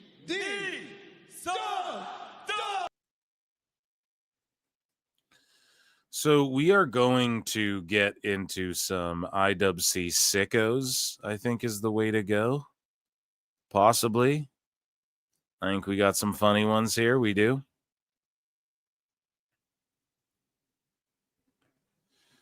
But I'm going to check in with chat. Thank you, everybody, for standing by while I got through that segment.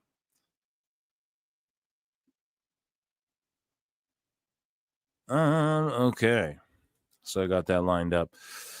All right, ladies and germs. Let me check in with chat. Say hello to Mr. Khan there. Rabid Wolverines LC Killer 17 for 5 says, my dad said Ricochet needs cool down from X before someone will try to fight him or worse. Yeah, I've been saying that. Sorry, is StreamYard acting buggy? It's just so buggy all of a sudden on my end. Yeah, Ricochet, the problem is that, like, when you start challenging people to fights and shit or whatever, I just don't know if that's wise, to ever really do. Especially when you have money like that, Dude stubs his toe and then just says you beat him up or something, and then it's fucking America. You guys sue each other all the time for crazy ass reasons. Maddie for 5 says the Family Guy crossover was like looking for an Easter egg and finding it's hard boiled. Right. It wasn't even a crossover. That was never the intention. The intention was never, oh, look, AEW's being featured in Family Guy. You know what I mean? The intention was, we just need a lucha mask, and here was the inspiration. Here's what we based it off of. And yeah, it's cool. No one will sue us. Like, Excalibur's not going to try and sue Family Guy for using his likeness or whatever, if he's even has a trademarked. So, and that's Cole Cabana's brother, who's the director. So obviously he's like, hey, we need or maybe his brother watches AEW or whatever. Maybe he's friends with Excalibur too. Who fucking knows? But either way, it was never an AEW crossover. However, that's how Cole Cabana got people talking about it, and it was smart. It got the point across. Like, the way he played it was smart because it made people think that's what it was or it was going to be, Wolverine DX for 10 says, with that comment and never wanting to lose, Monea is the only one who can be called Hogana. Not Becky, not Charlotte, not even Hogan's daughter if she come back in wrestling. Well, that's if she hits the leg drop, dude. That's if she hits the big boot and the Brooke leg drop, brother. Yeah, Wolverine. That was a pretty bad finish. I agree. That was very Hogan of her to like not take an L there, but drop the title, but then she can still get it back down the line. She gets her rematch, dude. Sabu's best opponent was Taz. Yeah, absolutely. Jimmy B for 2. Abso-fucking-lutely it was. Let's acknowledge me. Guys, consider becoming a member. It's 99 cents. Consider gifting a membership, hitting like, hitting subscribe. If you're over on X, there's well over 300 watching. If you're with X included, if you're over on X, consider coming on over to YouTube as well and hitting subscribe, checking me out. And if you're on YouTube, check me out on X. Follow me over there. Should we get into some fucking sickos, man? We might as well. We might as well. And because it is time. Oh, fuck. We need to get the audio. Click in here. And it's time for nobody's favorite segment. And it is called the Sicko Segment. So, Triple H's thoughts responded to Wrestling Mark here, who says, have WWE's optics and general perception ever been this low? And this Wrestling Mark 16, like, was on his other account, I guess. He has this other account. I forget what the fuck it's called, but he, like, couldn't help himself. He has me blocked, right? But he couldn't help himself. He saw something, because he probably just stalks my shit, so I was in his other algorithm on his other Twitter. And so he's using like his other Twitter that's not wrestling based to like come at me about wrestling, about AE Wubs. And it was pretty cute. But I don't know if the optics have been lower on WWE, probably like before your time, you dumbass, you know, like the steroid trial and shit like that. I bet the optics were way lower. Maybe when Vince was pooping on people, allegedly, right? I think maybe optics were a bit lower. But anyways, you gotta love receipts. So here's this AEW Cero Miedo goofball, and who wrestlers have openly been like, you're a fucking idiot. But he's like, bro, respectfully, you're fat, so I don't even care for your opinion. Chubba chub chub chub. That's kind of funny. Sorry. I'm immature. What can I say? Hey, man, the Goonies, the Truffle Shop. That's funny, bro. Come on. You're chatting a whole load of nonsense, McTubby. It's just such like, if you get angry at that dude saying that to you, come on, that's just funny. You got to laugh at that. And then Ace Humphries like, Charlotte Flair looks terrible. Why did she need to have surgery?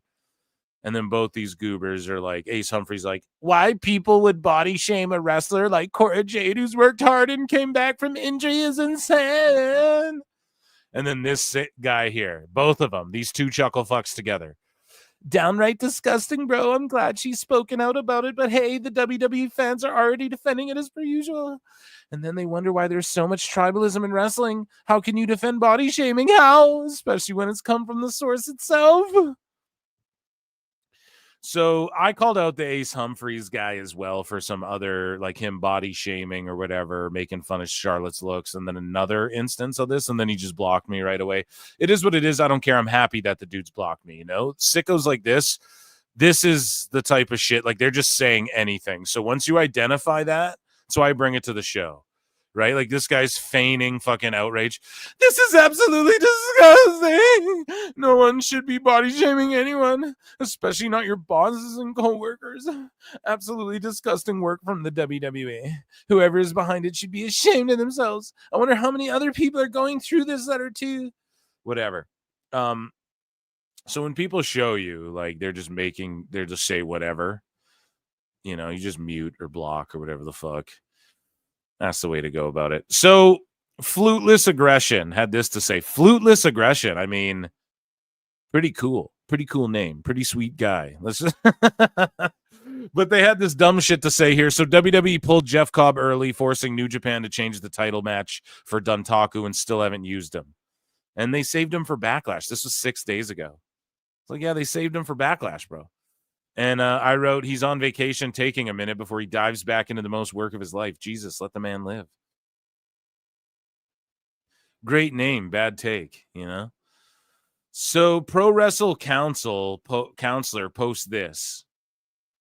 He says, why do all these AEW Freakazoid weirdos sound like their balls haven't dropped? And this is Righteous Reg. So you guys know Righteous Reg. He's on one of these pods or whatever.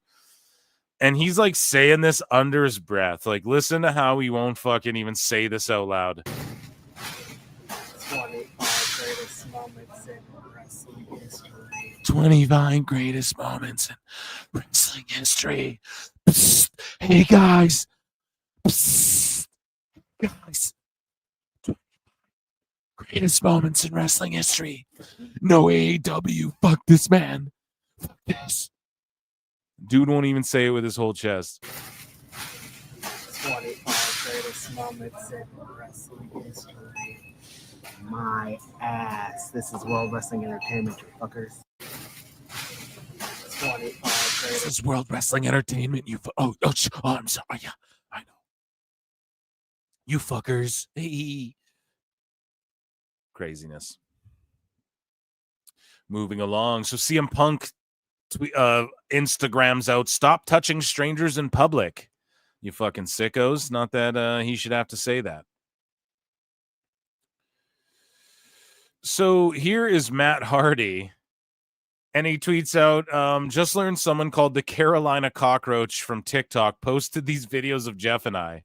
And some person just like followed them around the airport. Right? With the song, oh, nothing wrong with me. And it's like, it seems like there's definitely something wrong with you. You know? So they just, and then here, Jeff being, I don't know who this gentleman is either, but Jeff being nice to him. But it seems like this guy's just marking out like, oh, you remember TLC and shit? Oh, I'm such a big fan. Like walking alongside him, and this dude's just like stalking them from behind. Like, go ask for a picture, you fucking weirdo. And then this dude here, like showing Jeff Hardy something on his phone. And Jeff's probably just like, fuck, man, I just want to go. Maybe not. Maybe I'm wrong, actually. It looks like their bags are matching. So maybe, yeah. So, like, I don't know. I don't want to stalk them out. Stop. We're just here stalking out their lives, too.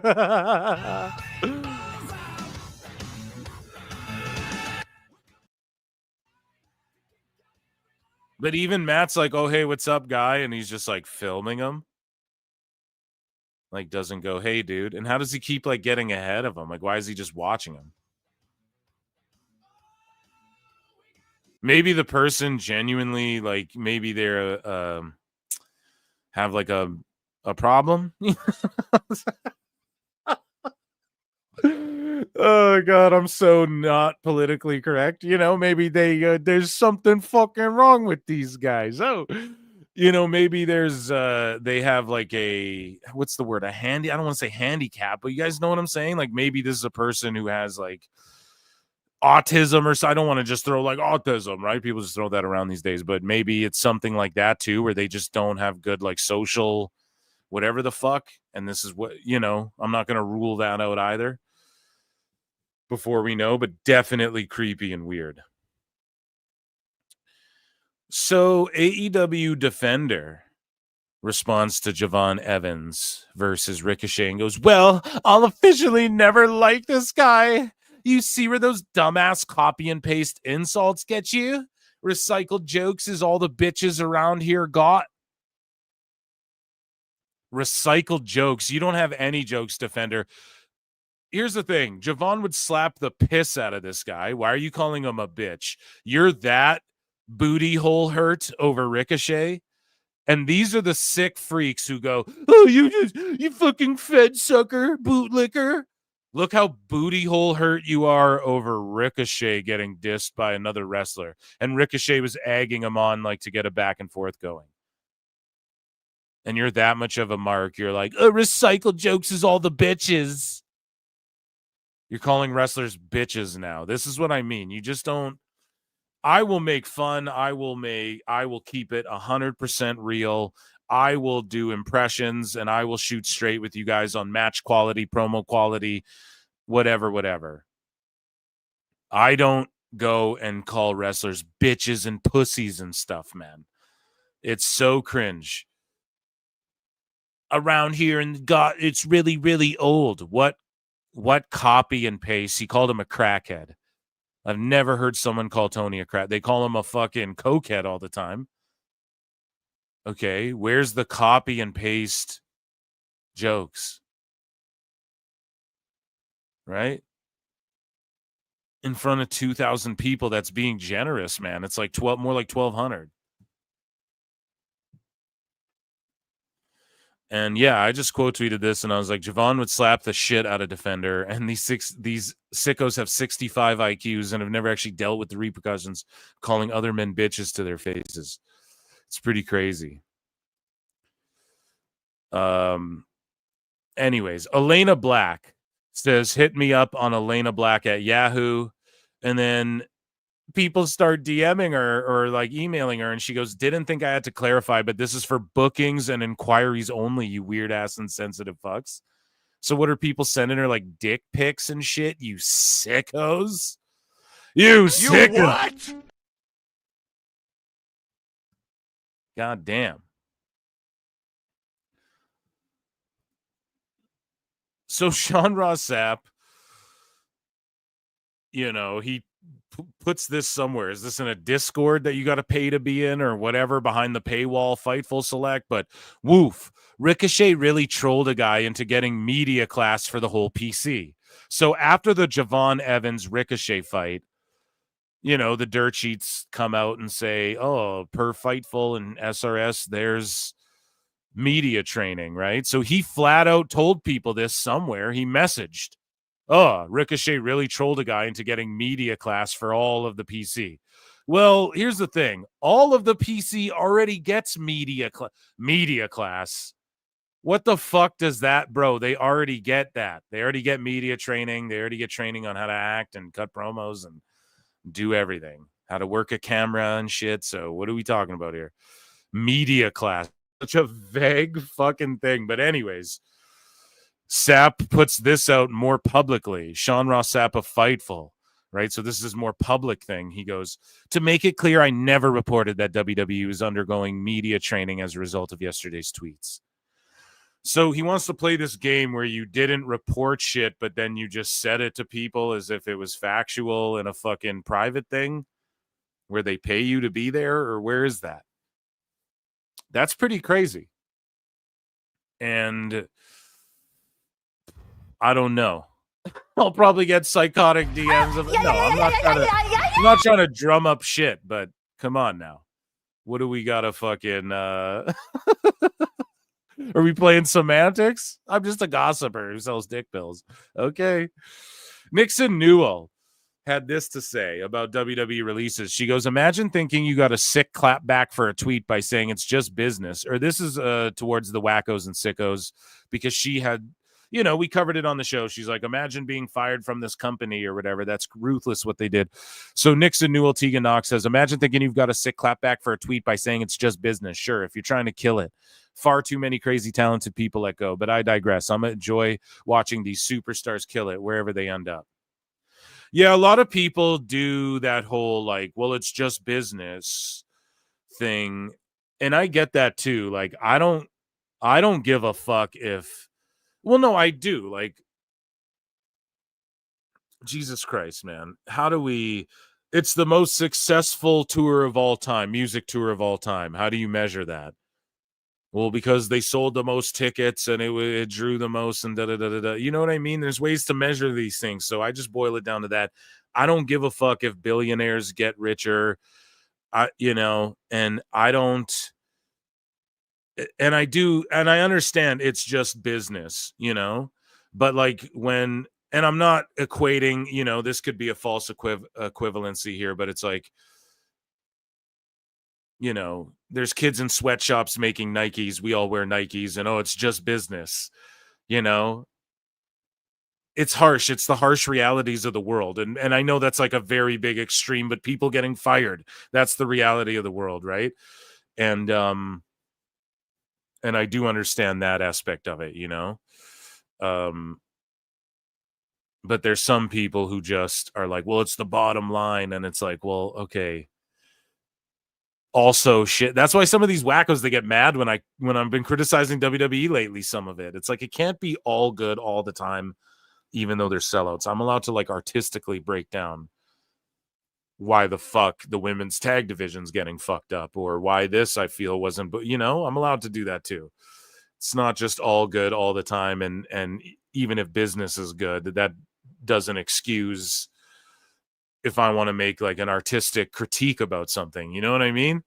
You guys get where I'm coming from. But anyways, Pro Wrestling Counselor says, so Tuke Timbo is one of your freakazoids. So let's see this. I don't even know what this is.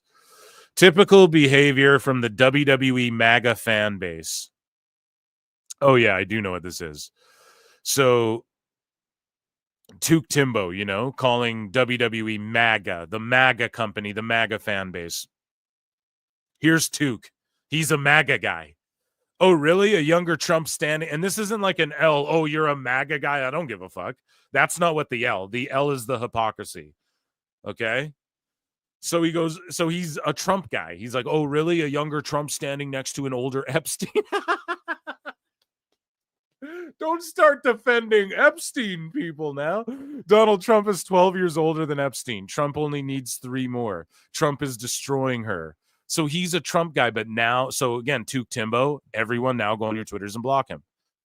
Right? Look, he's full in Cope harder. He wants Trump to beat Kamala, right? And I'm not a Trump supporter, but okay. So that's what he said to somebody who called him out. And he even just bold-faced lied. So people like that, you block them. That's eliminated now. You're not allowed to have an opinion. You're not allowed to be involved in any conversations. You're no longer taken serious. You're a fucking clown, period. Boom, right there. So that's why we do this, right? With some of these acts, we're like, there you go. You give them the axe, right? It's like nothing you ever say again. And why is it the most prominent of the sicko accounts are like this? Now, some people might say, well, Phil, there's wacko accounts that do the same shit. Okay, and I'll call them out. We fucking do it here too. I call them the wackos. I don't think that's stuck yet, but one day everyone will start doing that too. Trust me. So Tony Khan's All-Star booking gives AEW Dynamite a boost in the numbers. And yeah, the All-Star 8-man tag actually lost 100,000 viewers or whatever. So people pointed out how that's just like a shill article. So the okay, the Titan J, we've covered him on the show. Here's him. We have him actually wrestling. Are you guys ready? We have this dude actually fucking wrestling. Okay, we got to check out this clip. Look how fucking bad he is. So for those of you unaware, this guy, you know, he photoshops himself in pictures in front of the PC. He says he knows these wrestlers. He photoshopped himself on planes and shit, saying he faked a contract and faked emails from them. And then he went on a racial tirade saying the N-word and stuff like this. And people were like trying to cancel him and shit. He faked his death, right? And took a picture of himself laying on the ground like he was pretend OD'd, and then pretended to be his grandma, like, oh, you guys don't even care. But everyone knew he was just faking. It's so funny. And so here he is actually wrestling. This is what it looks like. And it's funny that someone booked him.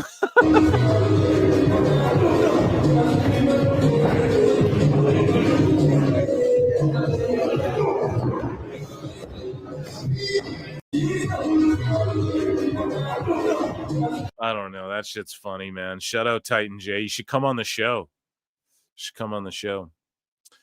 So, yeah, we covered this. AJ Styles was hacked by a crypto bro who says, like, effing N-word and, like, says Chris Benoit, Luigi Mangione, and all this stuff. Starts talking about oh, man, I'm not even saying any of that. Tweeting at Kanye West, who's lost his fucking mind.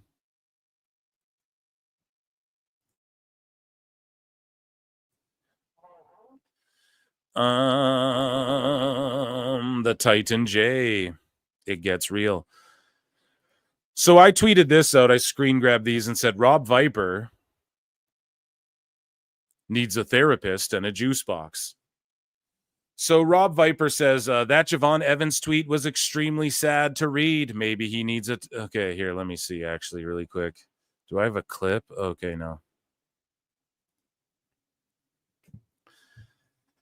So Rob Viper says, that Javon Evans tweet was extremely sad to read. Maybe he needs a talk from some loved ones. I can't even chalk it up to a young, dumb kid who has no concept of insulting the only man in the industry who will give you negotiating power over the course of your career. The real sad part is the cult mentality of WWE. He truly believes he's going to work there the rest of his life, mere days after similar folks who were told we are family, found out it wasn't true. This is how a cult operates. It's just projection. This is how a cult operates, dude. That's full-blown projection. What you're doing is how a cult operates, defending your fucking leader. Maybe it's time to investigate the Orlando facility. This is literally so stupid. This isn't even one of these NIL recruits who don't know any better. This kid worked AEW. He got paid money at a time he likely really needed money. Yeah, you're a piece of shit, Rob Viper. By the same person he is now calling names. It's gross, indoctrinated behavior that needs to be investigated. What a goofball this guy is. What a full-blown redact, man. And it's full-blown protection, I keep saying. Projection. It's projection. And I've covered it ad nauseum on this show. It's what they do, man. It seems he deleted the tweet, but that shit is out there forever. Don't they have a class there that teaches you about this stuff? I'm sure he'll get a pat on the back from Uncle Sean tomorrow. And feel good about himself. A normal place of work would react quite differently. Insane Cope.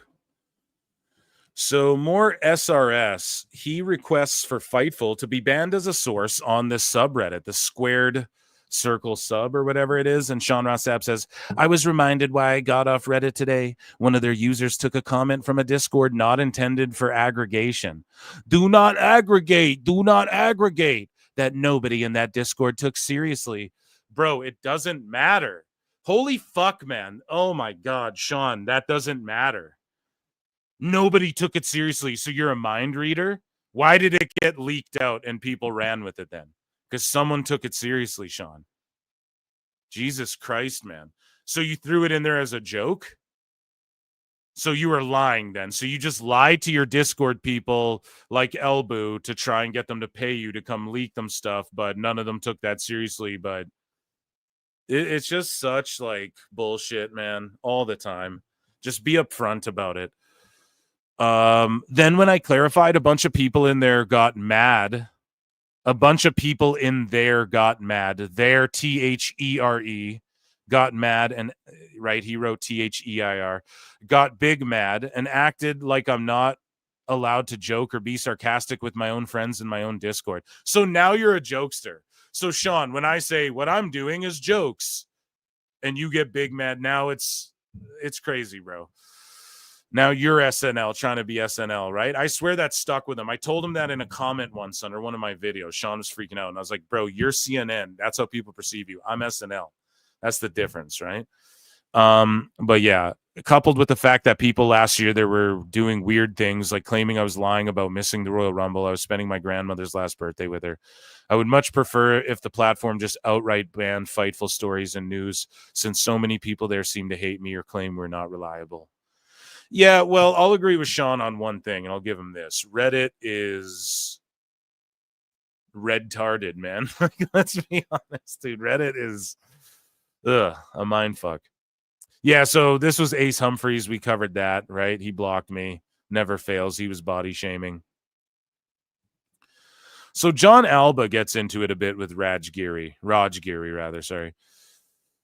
So Raj Giri's like, I've really felt the past year that TNA is a few top stars and a good TV deal away from making a serious bid to becoming the #2 company in the U.S. And then Alba's like this pompous fuck. He's like, I think TNA is on the right path to and doing a lot of things that will help it grow. The partnership with WWE has been beneficial. It's also nowhere close to the size of AEW, by virtually any metric, and no media rights deal is going to come anywhere close to what AEW pulls. And then Elba says, not to mention a lot of the TNA roster isn't even on a full-time livable wage deal. A lot are per appearance or have date allocation. And I quote tweeted that, and I said, same with AEW. So a lot of them are just per appearance and don't make livable and are per like date allocation and stuff. But Raj Giri says it definitely isn't, but AEW wasn't close to WWE in any metric in 2020, yet they were knocking on their door in 2021. Whatever happened to the AEW Fox deal? Let's say hypothetically TNA gets a deal on FX and WWE wants to help them grow to combat AEW, so they send Punk on a 3-month run. Does it start beating Collision on cable? He wrote Collins. It's very likely. Do I see any of this happening? No. Is it impossible? Whatever. So they're going back and forth. Alba's just a fucking sicko. He's just trying to work himself into a job. So this guy here, Kefas, says, I wanted to apologize to everyone that I offended in the IWC that has also wished violence on me about my comments on the WWE releases over the last couple of days. I'm sorry that I didn't speak out sooner against some of these jobbers. Jesus. WWE will be a better place without most of them because we won't be forced to sit through 15-minute matches pretending we were entertained by them. And for those mentally ill IWC wokeists that have been giving me violent threats, man, what are you going to beat me with? Your dildos? Just don't call out the Fildos, dude. You don't want them on your ass. Pause. So here's Righteous Reg again. I mean, it might be that. I mean, like, Just made the list. We'll keep an eye. But Righteous Reg has this to say about Backlash. And this was 6 hours, I think, before it went down. And it just backfired after that ending for sure. Yeah, I've been trying to think while you were talking if I've been less interested in the WWE main event in the last 5 years, and probably not. Randy Orton and fucking John Cena for the WWE champion. You guys, WWE fans should be rioting. They should be outside of WWE headquarters with pitchforks and fire. What the? It's the last time you'll ever see it. If you said it's the last time Ospreay and Kenny Omega will ever get to wrestle, you would be marking out and like, but it's the last time ever. Right? Like, these guys have no value in the fact that there's only a wrestling business because of John Cena and Randy Orton in the 2010s and a little bit before that. The fuck? It's 2025, you guys. This is a Raw main event at best. A Raw main event Horrible. at best. The last time these people are ever linking up, Cena and Orton. The last time those dudes are ever wrestling again. Ever. And he's saying it's a Raw main event at best. These are the bad faith grifters on Fightful.com saying this bullshit. This is bad faith grifting. Okay? I can't believe they're subjecting you guys to watching this. You should be offended. Nobody's mad about this. People are like, that's great. This is great. John Cena. I can't believe they're subjecting you guys. See, here's the problem. Fightful.com, a show called Grapsody. No, if this guy is sitting here going, you guys, they're subjecting you guys like it's us versus them. Call this the AEW show. And then just have people who like AEW and shit on WWE. But instead, they play this like we're Grapsody and we're, you know, it's like The Observer. We're all just analyzing it neutrally. Like, you're fucking not. And then one of the worst matches I've seen in history. People say Fightful isn't reliable. Gee, I wonder why, Sean. Just a few weeks ago against Cody Rhodes, and they're going to put him against the second slowest guy in the fucking company. This is going to be dog shit awful. Dog shit. I will dog say, shit. I will say devil's advocate here. Orton did beat a champion at WrestleMania. So he technically earned a title shot against another champion. I don't know, man. I just don't think those are wrestling fans. Motherfuckers, those are the type of motherfuckers that'll be like, you're not a wrestling fan. if you don't watch other, and it's like, you're not a wrestling fan, dude. If you can't appreciate Cena and Orton for the last time ever. Whew. So here's a conspiracy theory. We'll hit a little X-Files here. Well, let's see where we're at here. Yeah, we're almost done, sickos. Then I'll check in with chat. Let's hit a X-Files for this gentleman who has a conspiracy theory about WWE. Why does AEW get so much hate? Every time they trend, it's never about the show. It's always people dogging the product, calling it a failure. The show is the product. Constantly saying it's falling off. But here's the thing, WWE wasn't always perfect either. It's not about always being perfect. It's about it falling off. Go back and watch some of those early 2010s Raws. Dead crowds, bad story. We know. We begged for it to go away, and then it went away. Lines, hit or miss matches. Yet people gave WWE the grace to evolve. So why? Yes. When they evolved finally. So when Tony Khan evolves, we will give him the grace to evolve. He's not evolving. He's doing old WWE shit with old WWE wrestlers. Why doesn't AEW get the same? They've even made really good changes lately. Smaller venues, signing actual... Not consistent, smaller venues. It's not consistent. This guy says signing actual stars. They've always signed stars, quote unquote. Since day one when Moxley showed up and Jericho showed up, they've always signed perceived stars, and then they fucked them up and fumbled them, and they haven't created one since. Signing stars isn't the answer. Okay? Stars, and now finally better storytelling. And now finally better storytelling. How? In what way is the storytelling better? That's a fallacy. Tony Khan's been cooked. No. Nope. There's not one story. Maybe MJF hurt business, but that just felt so, that also just feels so random to me every time I see them as well. It just feels so random. You can literally see the effort. Some fans even say Vince McMahon's behind the scenes running the show, yet the hate just keeps coming. So here's my question. Vince is behind the scenes running AEW? Yeah, pal. Get Tony Khan on the phone. Okay, Vince, we can't let anybody know about this. Well, just don't text me, pal. Are we taking my plane or yours? What's the real issue y'all have with AEW? Is it the Does your plane have a diva in it? No, but Dave Meltzer's there. Roster, the vibe, Tony Khan? Let's actually talk about it, because honestly, the constant hate starting to feel more like an agenda instead of critique. An agenda?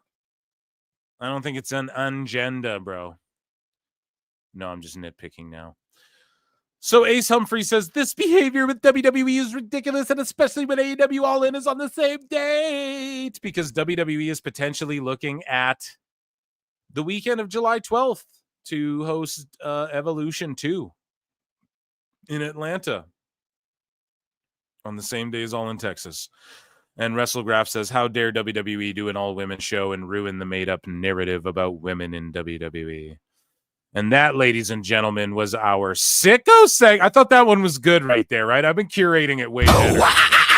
We don't do them every show, and they're way more, it's curated way better, right? Where we get a good balance of fools and then just like fun stuff. Some of that was fun, you know? I don't even know what we have.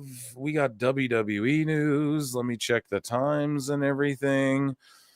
We've got WWE news, and yeah, so let me check in with chat here is what I need to do. First and foremost. So Scott Woodford has been a member for 3 months. That is amazing. Kenneth Douglas has been a member for months. RIP to the legend, Sabu. I don't know why I gave him Super Friends, but you're right. RIP. Maddie for 2 says, Phil, you cooked Osprey with that hard cam comment. Yeah, bro. Yeah, bruv. For real, though. And then that shit got deleted from Wrestling News Co. Right? And they've fallen off so fucking hard. And they're a UK outlet, so it wouldn't shock me if bruv knew them and Yeah, I did cook them. It's like, I don't like the hard cam, bruv. It's like, yeah, because you can't look over there. You're not allowed to perform to that side of the building because there's nobody sitting there. So it's just the truth, man. Shadow Bat, imagine saying that. I don't like the hard cam. What the fuck are you talking about, bro? This is show business, right? You want to go do an indie. Like, that's what they want to do. They want to wrestle indies. Go do that. No, in Japan, bruv, it's different, bruv. All right. Shadow Bat Ash for 5 says pro wrestling media journalism will be much better when people like SRS and Meltzer retire and step down. I mean, I don't think SRS even needs to retire. It's just I don't know. I dissected it. It's just the whole like no one applies the same logic to themselves. Everybody's infallible. No one's ever made a mistake. Shadow Badass for 2 says it's crazy how all Fightful employees think the same. Well, that's because exactly birds of a feather flock together, and they are just creating their bubble, and that's what the narrative is. And they're in this bubble, and they don't realize like this is why people call you not reliable. And if you can't understand this aspect when we point this shit out, then you aren't being objective. That's all it is. And I don't care if you call yourself AEW Shill News, right? You could call it that, but just be that. Well, that's not what we do. Well, it fucking seems like that's what you guys are doing. And that guy just said, these guys are getting a WWE fan. Like I feel bad for y'all, man. I'm not in that group. That's what dude's saying. Okay. And his show's called Grapsity. That's not Grapsity. That's called fucking Grapso, I love AEW, Tony's balls in my mouth, and I'm going to wash them and fuck WWE. Like, that's what the show should be called. And then we get it. Rabid Wolverines LC Killer 17 for 5 says, one of my family members doesn't like AEW because of the AEW sicko and the crazy people in the internet. I mean, I don't. Wrestling for dirt bags and lily pickers. I don't blame them. It's been a bit of a turnoff, right? And you see a lot of people on X lately being like, I just haven't been watching AEW. And I talk to people like, Mish and Wrestling Soup Boys and Joe, and they don't watch AEW. And you talk to certain friends and they just don't watch it, man. And they tune into WWE because that's what's hot. And it is good wrestling. It's just this whole tired ass narrative. We beat it to death. It's every fucking show about what constitutes good wrestling and shit. And, there's different strokes for different folks. But at the end of the day,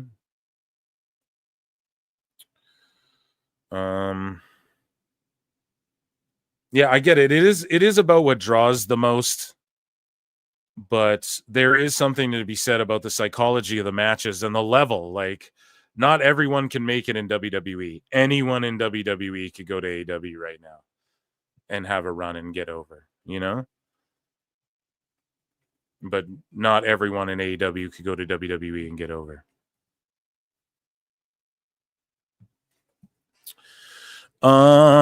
It's the blatant refusal of any accountability, exactly. And then this gentleman here saying shit like, not Osprey, Javon is DEI. Everything's woke, man. Are you one of those guys? Cornette wife has boyfriends and you take him as gospel. Yeah, I don't know. I don't take Cornette as gospel. I haven't listened to him in like a few weeks, actually, a couple weeks. So I don't know who pissed in your cornflakes this morning there, my good friend, but welcome. Scott Woodford for 2 says, I'm a fan of AEW, but the product is not good. That's exactly it, dude. It's like I really still want them to turn it around. It's just Tony Khan. The Bucks, these are the people who aren't creative enough to be in these roles. I'm sorry. And when they're like, Tony Khan's booked everything, well, that's not a good thing, man. You're putting a lot of shit on him. So let's head over to... Boy, we do got a lot of WWE news. I'm just looking at the time here. Yeah, I think we could bang out WWE news, okay? We might save flutes for Wednesday. Because we do have quite a bit in here, so... Oh, thank you. Sorry, I didn't mean to leave that on screen that long.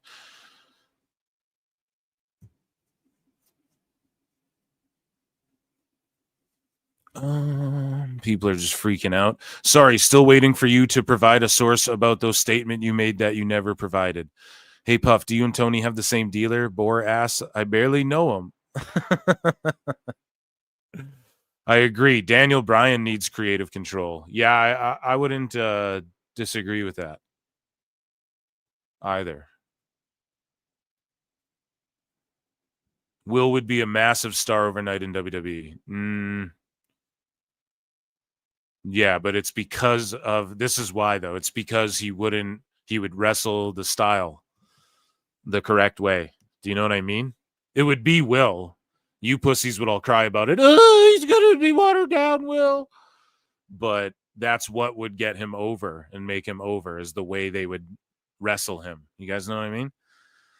And so that's the one thing you all have to cope with and accept. And that's what I try and point out.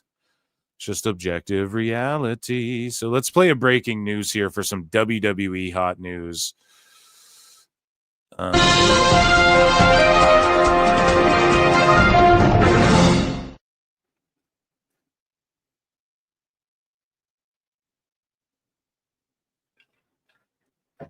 And I am chugging fucking water and drinking coffee. I see something trending, though, I have to look into really quickly that might play into this segment. I really hope nothing is...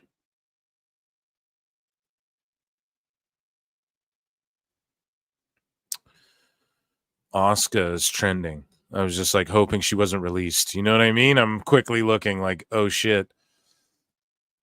But yeah, people are just talking about her, I guess.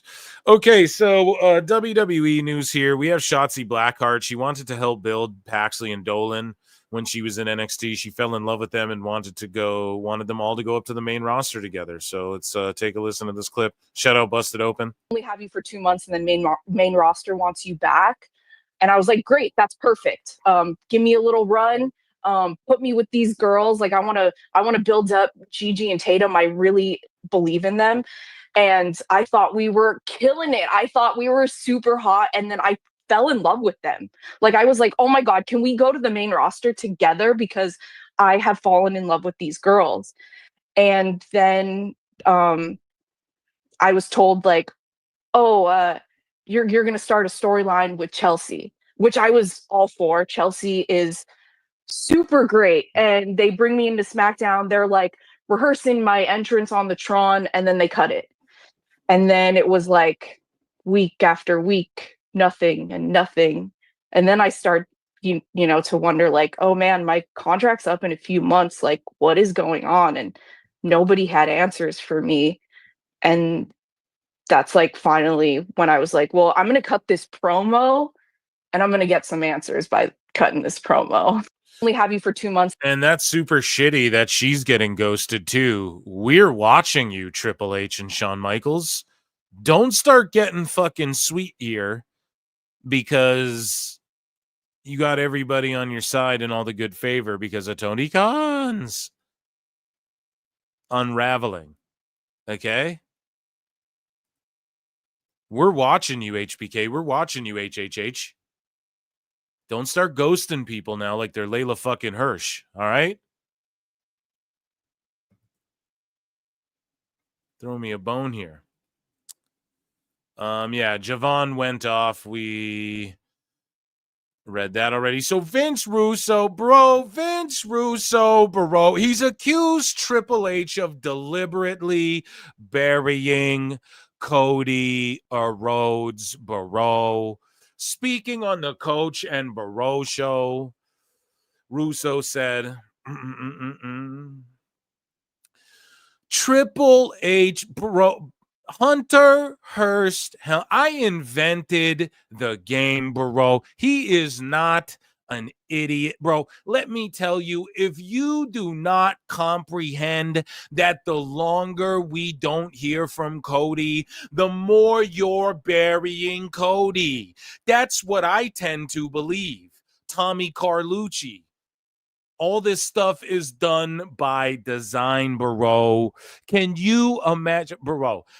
150-pound rapper costing Stone Cold Steve Austin, who I invented, by the way, with Jim Cornette, bro. His world title, and then Austin is MIA for the next 3 weeks?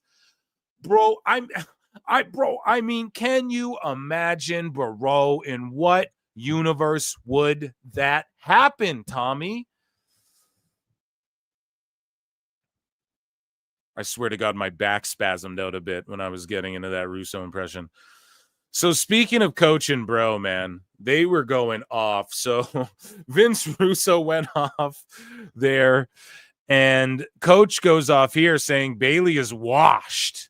You what?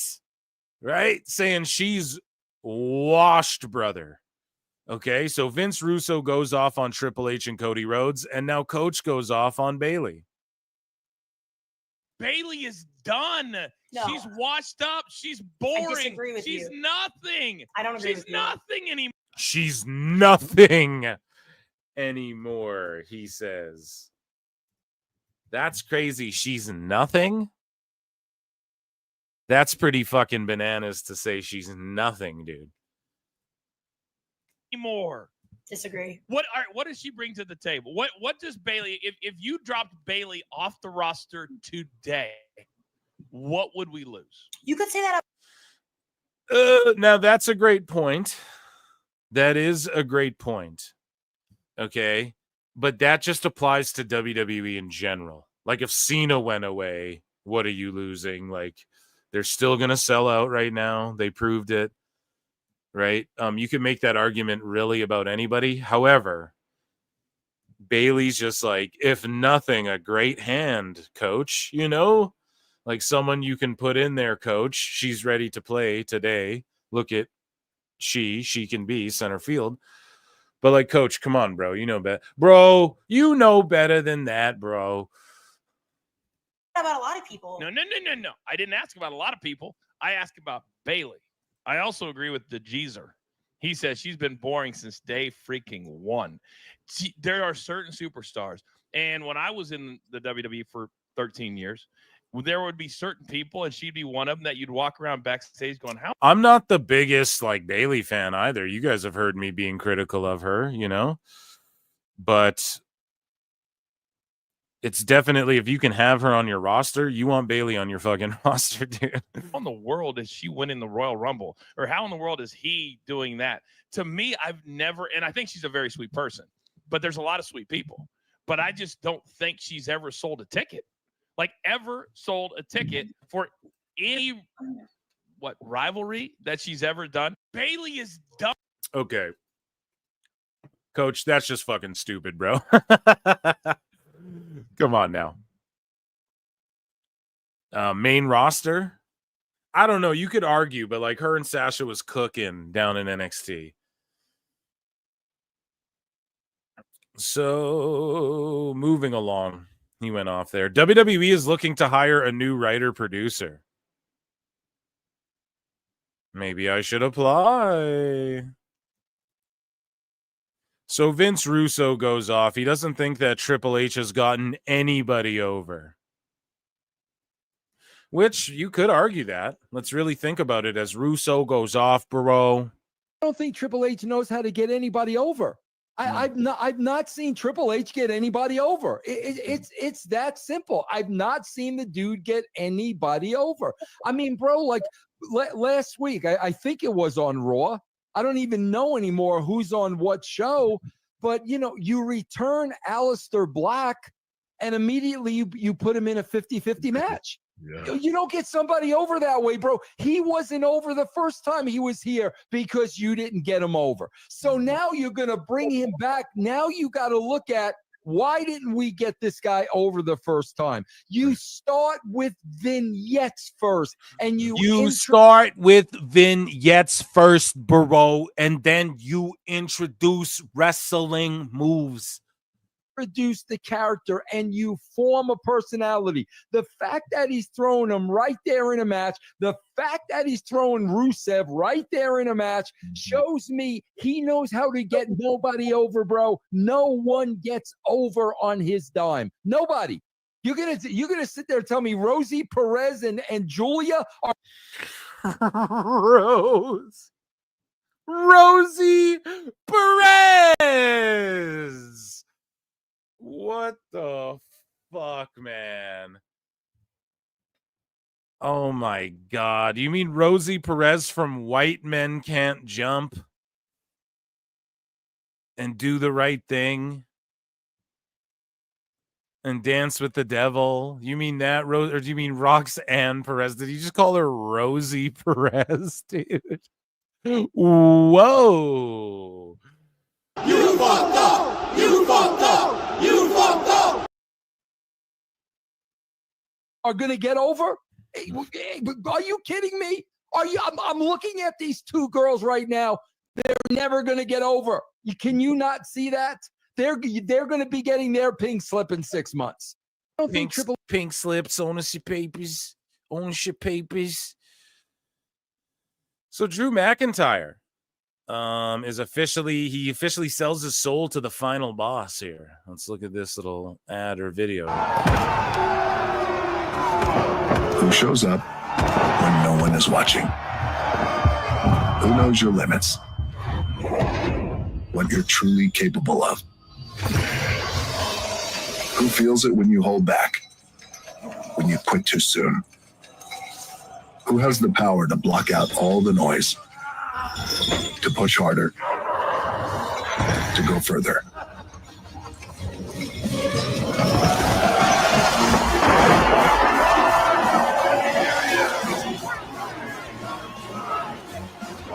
There's only one person to prove something to.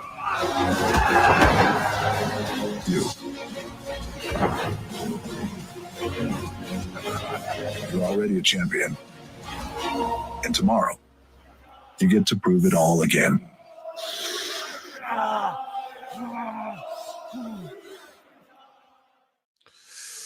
Damn, that's that Under Armour Project Rock shit right there. And shout out Drew, man. That's amazing. Rock sees a lot in that dude. I would love if he was the one who aligned with Cena and Rock as well, but it just seems Cena's doing his thing. So Josh Peck from Drake and Josh and All That. Do you guys remember that shit? Oh, this is all that. This is all. And the Amanda Show as well. But Josh Peck doesn't understand why WWE has post-show press conferences. He says the sport is scripted. What are you, nuts? You knew you were going to win. And no shade on WWE. I love it. These guys are true athletes. It's sports entertainment. So there you go, dude.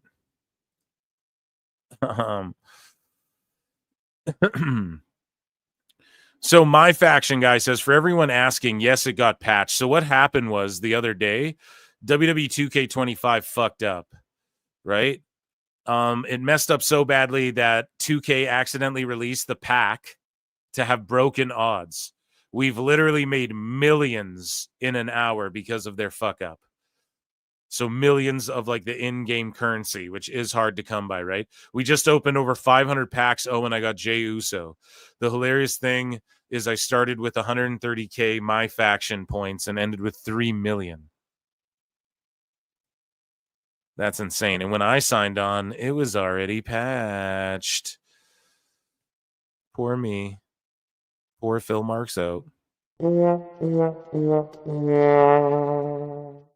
Speaking of gifts, though, F1WGP7 gifted 5 Pro Wrestle Clips memberships. Thank you so much. I appreciate that. Hopefully our biggest haters, one of those haters in here gets one of these memberships, or someone who really wants one badly who doesn't have one. So my 2K fucks up all the time. Yeah. Thank you so much, dude. We acknowledge you as well. So consider gifting, or 99 cents if you just want to buy yourself one. A membership. Acknowledge me. Hit like, hit dislike, leave a comment, leave a hater comment, whatever you want to do. Moving along. So Jonathan Coachman, he said he had this to say. He was going off again some more, and he says that the WWE Hall of Fame is fake, and he will never accept an induction. He says, people have asked me, Coach, would you accept a Hall of Fame nomination? First of all, there's not a brick and mortar Hall of Fame. It's just a made-up night on a Friday night. To me, they're just checking off boxes. We got to have female. We got to have a tag team. We got to have this. And then when they didn't have enough star power, they created a Hall of Fame match now. So we get Bret Hart, Stone Cold Steve Austin. No, it's not about the star power. It's about Ant Evans came on PWT podcast and said this on PWT podcast. Ant Evans worked in the UFC, handled Brock Lesnar, handled everyone. Dana's right-hand man for a while there. Okay. Was the guy at press conferences when Dana wasn't there, squaring off fighters. Ant Evans, he was on PWT pod, rather. Go back and listen. He worked in TNA. Right, was Scott D'Amore's right-hand man. He works on Eric Bischoff's show, works on Ariel Helwani's show, etc. Shout out, Ant. And he said it a long time ago. He's like, the move is, he suggested to UFC that they should put fights in to the Hall of Fame and moments into the Hall of Fame, and they do that. He said the next step will be WWE doing the same. I mean, they're all about the moments. Boom. They fucking did it. So shout out Ant Evans. That motherfucker, maybe I should get him back on the show so he can react to Coachman trashing his shit that he came up with for UFC first, that I'm surprised UFC beat WWE to the punch, you know? And yes, it's a star power thing, but it's also it's like, yes, it is an excuse to add star power, but it's not because there's a lack of it. It's because you obviously are going to induct moments, for fuck's sakes. Like, it just makes so much sense. They do it in UFC. If you're going to do it in MMA, you can definitely do it in WWE, in sports entertainment, right? But anyways, Coach is hating. He said, that's why I would never accept an induction. What a fucking hater, dude. Even if it is a work, who cares? We're going to show this. We're going to get flagged, whatever. It was bound to happen. But John Cena, man, and R-Truth, it finally happened. Cena snapped on R-Truth at the Backlash press conference. And let's see what happened. He hits him with the good old FU through it. Pause for transformative effect. Do. I thought it was going to be a beatdown in the middle of the ring. I thought we'd even see R-Truth like team up with Cena. He might not even hate Cena after this, though. He might run out and help Cena again, and everyone will be like, why, Truth? Why? And that's how you get heat on him. Right? And it stays true to his character. He's just like, nah, man, Cena's just whatever. You know? Because even when Judgment Day were bullying him and shit, he was still kind of down with them and thought he was in their group. And, you know, it would put heat on Truth without having to do like a heel turn necessarily, you know?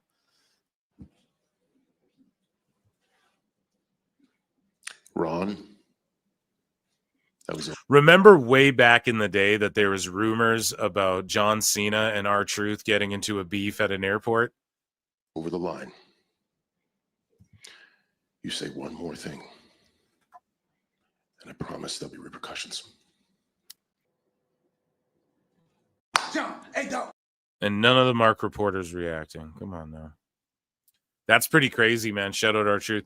The location for John Cena's final match in December this year has officially been announced for Boston, Massachusetts, and it will likely be a Saturday night's main event. So Drew McIntyre is currently being checked out by WWE Medical. So shout out my guy Don Wayne, SC Maniacs, Squared Circle Maniacs. He called it. He's like, dude, that choke slam off the whatever onto the concrete there, like Drew's really fucked up. You know, him and Priest are both got hurt on that. So McIntyre's head missed the table during the big South of Heaven spot with Priest, and he hit the floor hard. McIntyre's being evaluated. They could just be working the sheets. But at the same time, if that's an excuse to give McIntyre a bit of time off, cool. But I do hope he's okay. Concussions are no joke. You don't want to fuck around with those. And for everyone saying every injury's a work, oh, come on. That's not very fair. So Night of Champions returns to Saudi Arabia on Saturday, June 28th, 2025. So Night of Champions, all the belts will be on the line. And good for them. So here's Triple H. He gets interrupted by John Cena. So let's see what happened. I'm not going to play the whole goddamn thing because we will get Don Stevens. But yeah, he's calling the shots. Here is Michael Cole bitching out R-Truth after he made the save there at Backlash.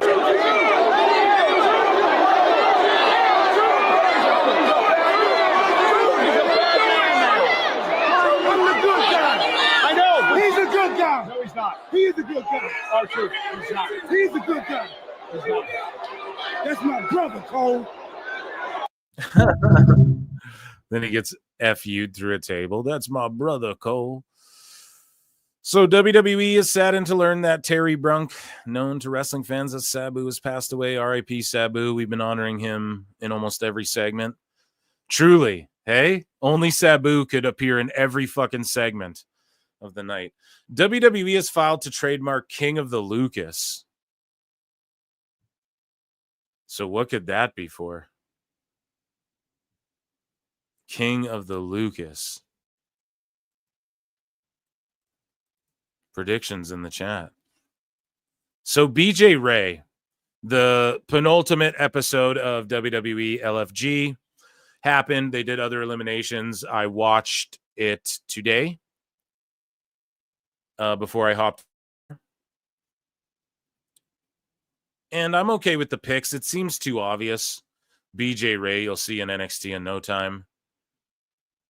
But he cut a promo. Now, A&E, don't pull me, bud. Let's do I'll clip this whole goddamn Fed segment. And my Nikita Lyons is Cringe segment got nuked from YouTube. That will be on Patreon. Just want to say something. Oh, did they misspell Luchas in the King of Lucas? Did they misspell Luchas? Oh, shit. That could be crazy. They cut promos on each other, too, like face-to-face before their matches, and some people legit started, like, crying because they... Or else Devon will have to get the tables on your bitch ass. So speaking of LFG, WWE LFG coach Mickie James points out the widespread lack of job security in the professional wrestling business. Okay.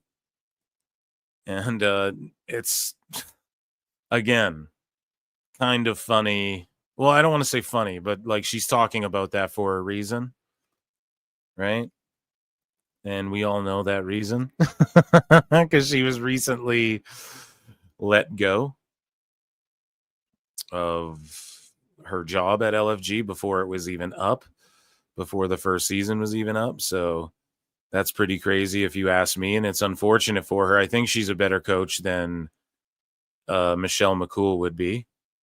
Not to be a complete and utter hater either, you know, like I'm not trying to say Michelle McCool couldn't coach people, but I think Jim Cornette and Brian Last broke it down the best as far as like the way they sort of changed Michelle McCool's history almost, as far as like they made her out to be. I mean, okay, she was the first. What was her accolade there? The first like Divas champion. I think she was the first ever one when it transitioned from women's to Divas title or whatever.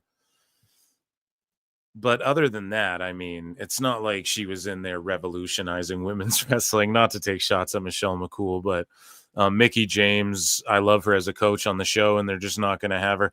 It'd be cool, though, if everybody just had co-coaches, or if every season it was different coaches, because we just got to see Booker and Undertaker go at it again. It's like, well, what if next season it's Team Austin versus Team Devon versus Team, you know? That would be cool. And you do it like Ultimate Fighter style, maybe, and just split the teams into two. I think it'd be more effective if the teams were just split into two as well. Anyways, here's the Raw. We previewed it earlier. That's going down tonight. And finally, WWE is potentially looking at the weekend of July 12 in Atlanta for Evolution 2, timed with a Saturday night's main event taping the same weekend. And that, ladies and gentlemen, round of applause for WWE Me.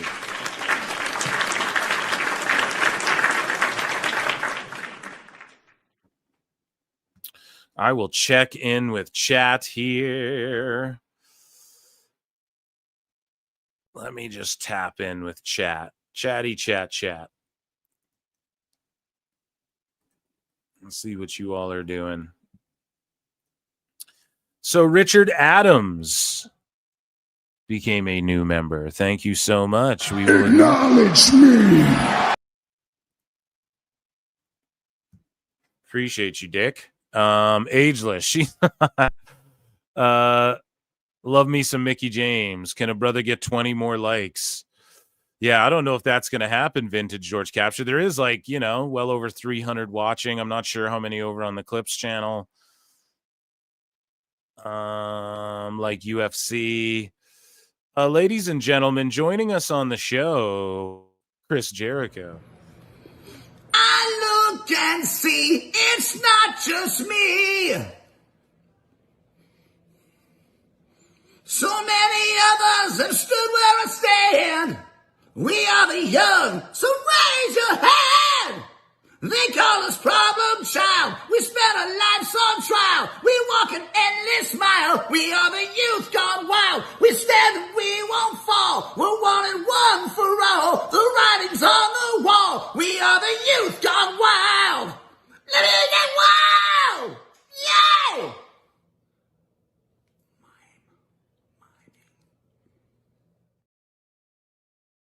And George Capture gifted 5 Pro Wrestle Clips membership. Sometimes in life, you got to be a hoe. Thank you so much. Round of applause for George and Jericho.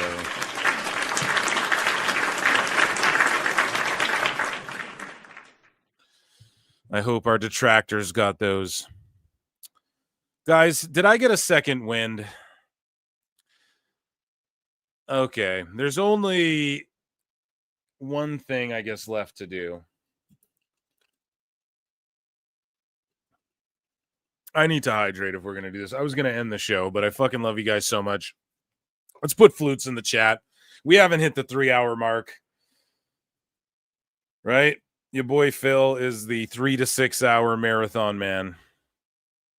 Phil does sound a little glum. I'm just incredibly tired. I got a lot going on, but it's good because I'm going to be well rested tonight. And second win, yeah, it's just a little lack of sleep just because I'm busting ass. You know what I mean? And I treat this shit seriously, like fucking like work, because it is. It really is. And I just try to put on really good shows for you guys. I hope they're funny and informative. And yeah, I am a little glum, but it's not like a glum attitude. And I hope that I conveyed that. It's just legit. I'm tired, motherfucker. It is a tired time, and I got a meeting, and we're gonna go to sleep early tonight, and I'm looking forward to it. You know what I'm saying? So, but listen. I love you guys so much. Fildos and flutes in the chat. Eat a Snickers. I wish I had one. I'm actually really hungry. That's why I'm like, fuck, man, I want to get out of here. But we will. But we are going to make fun of Dave Meltzer. I want to see flutes in the fucking. I can't leave you guys hanging. I love you guys so much. That's how much I love you. Okay, and we need flutes in the chat because it is time for everybody's favorite segment. And it is called Dave Meltzer's Dumb Moment of the Week.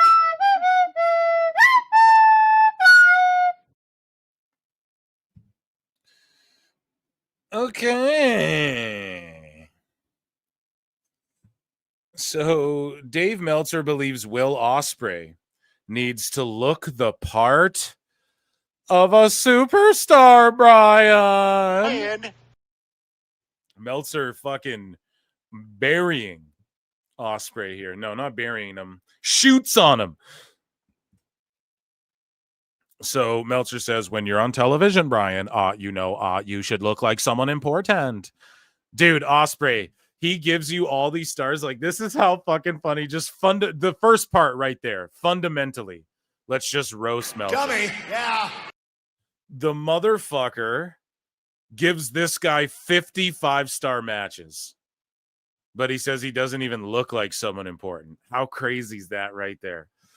So Meltzer says, obviously Will Ospreay is super over and all that, but I think one of the things that kind of differentiates WWE and AEW.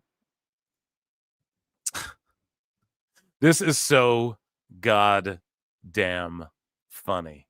Okay, he goes, one of the differences between WWE and AEW, and it's not a good one for AEW, is when stars come out on WWE, they look like stars.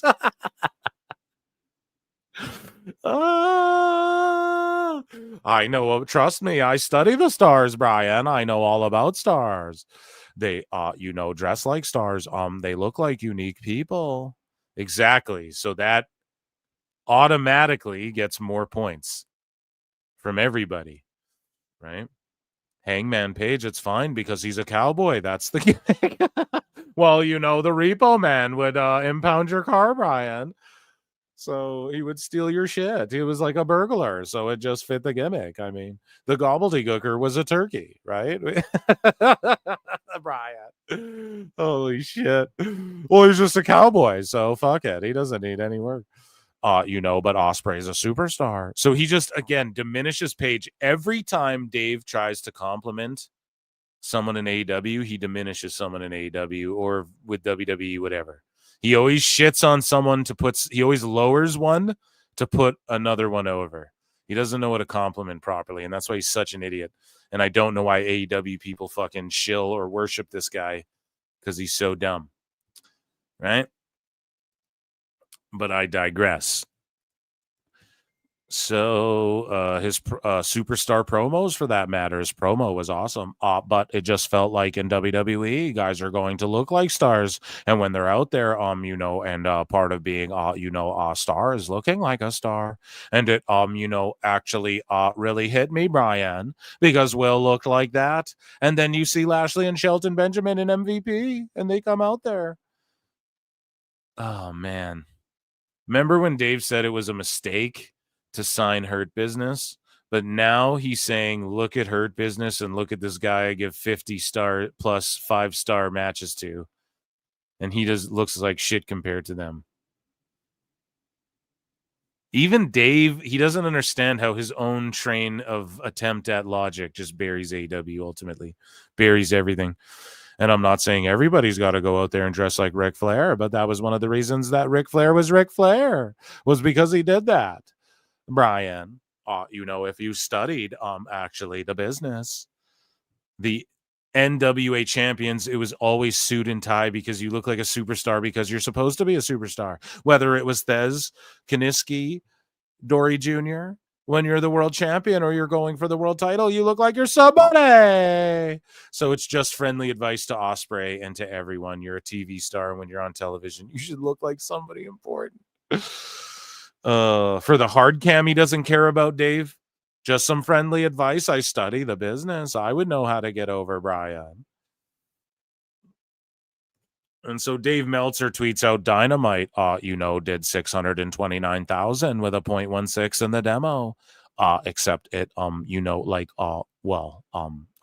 doesn't include Max. Went against Nick Celtics in the NBA playoffs, Brian, which was a major game as well as Stanley Cup on ESPN. And yeah, good little shill. I tweet out, right, in response. So here's Alfred Konua catching us up with some Meltzer, his, put it this way, Dave's, his, freaking reliable sources. Told him that The Rock's new Smashing Machine movie was bad. So here's Meltzer shitting on Dewey. One of the leading experts on the Oscars, who polls voters and all that. One of the leading experts on the Oscars. You mean the people who right now, if you pay attention, youtube.com/@PhilMarksOut, on X, PhilMarksOut as well. If you pay attention, they don't even have to watch the movies. Now the Oscars are trying to make these motherfuckers watch the movies and all the movies before they vote on them. And they're like, no. And these are the types of assholes. One of the top people, told me, Brian, because I study the business. Assholes who don't even watch movies. One of the leading is telling an asshole who doesn't even watch WWE some shit about The Rock. Experts on the Oscars, who polls voters and all that predicted that Smashing Machine will get 3 Oscar nominations, that Dwayne will get a nomination for Best Actor, that it will get a nomination Hopefully, I want to see it. for Best Picture, and that Emily Blunt, who plays Mark Kerr's girlfriend, will get a nomination for Best Supporting Actress. So, I mean, there's been a lot of Didn't you get a report like a month ago where you said that people who'd seen parts of it didn't think it was very good? You did. We covered it on the show.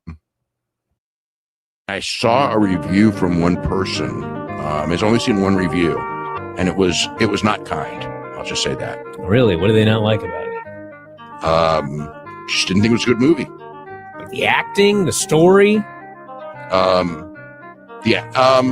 He didn't think he was a good Mark Kerr? I don't know. I just heard that just overall. You heard, but you said you read a review. So did you hear or did you read a review? Dave's just a fucking liar. He's a mushmouth fucking dummy liar, dude. Liar! We just caught you, buddy, again. Liar! Tell us what you know, you goddamn liar! I never get tired of it. He's just a mushmouth. Well, I heard this thing that I read in a review. All for a movie. It's like the one review that I saw was a pretty negative review. Yeah. And then he forgets that he even said that. Then he's like, the Oscars are saying he's going to get nominated. And who told y'all that they're going to get he's trying to get awards? Who's been saying that? Go type it in on PWT Clips. Look up Rock winning awards. I had a video about that shit like a week or so ago.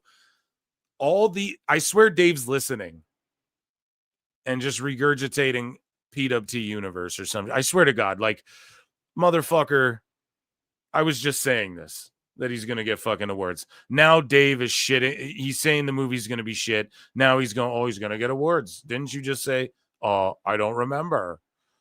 What an idiot, man. I did hear that, yeah, but the Oscar people are really high on this movie. The Oscar people, but you said one person.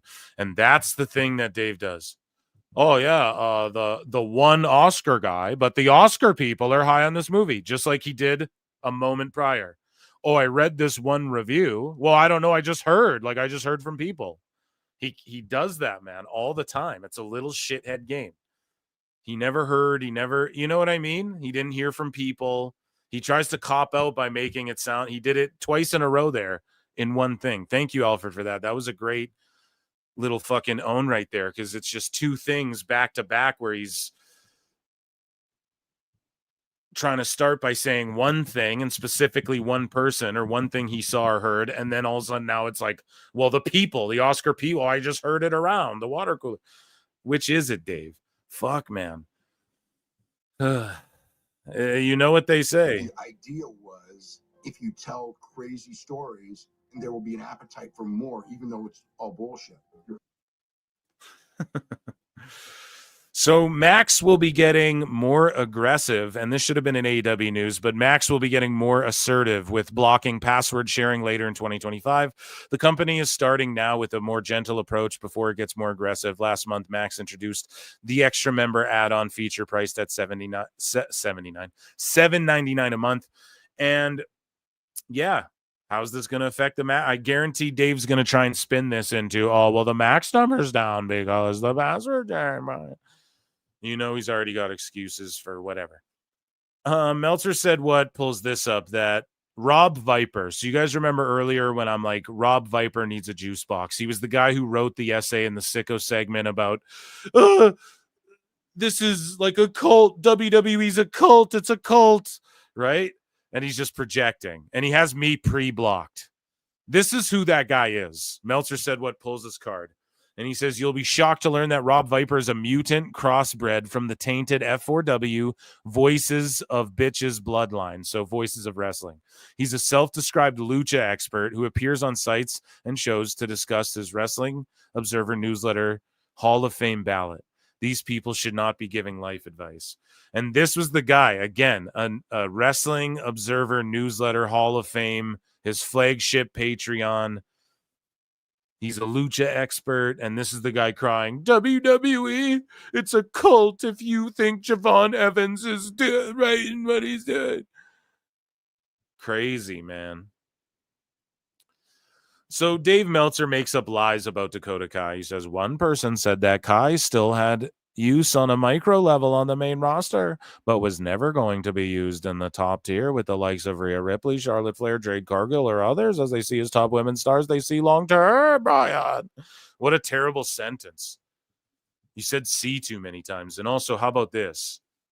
Like, that's, first off, that is a fucking insane run-on sentence, bro.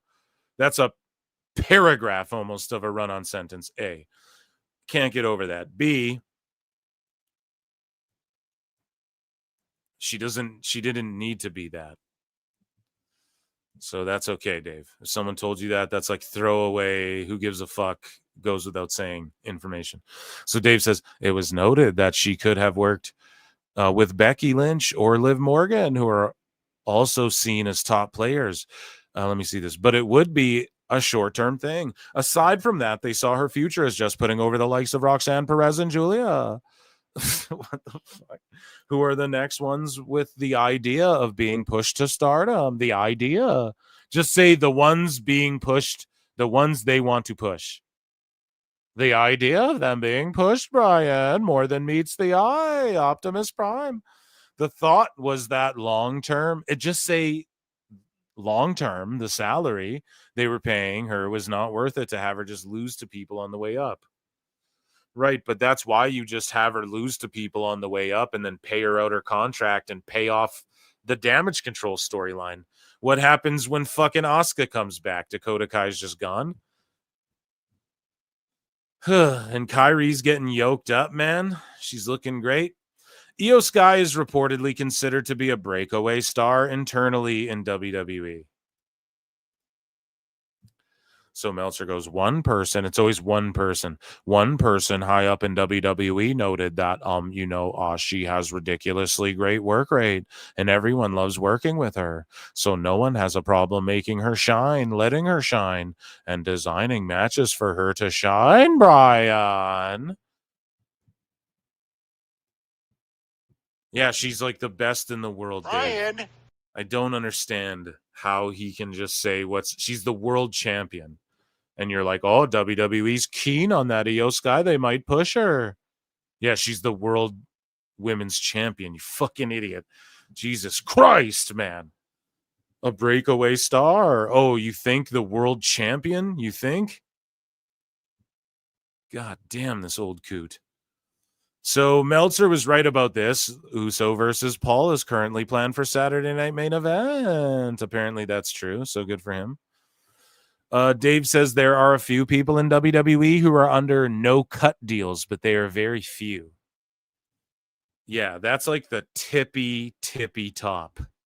And guys like Drew, who are in like the Rock ads and shit, and who the Rock's like, we got to personally sign Drew. These are the people who can negotiate this type of stuff. Everything's negotiable, and good for them, right?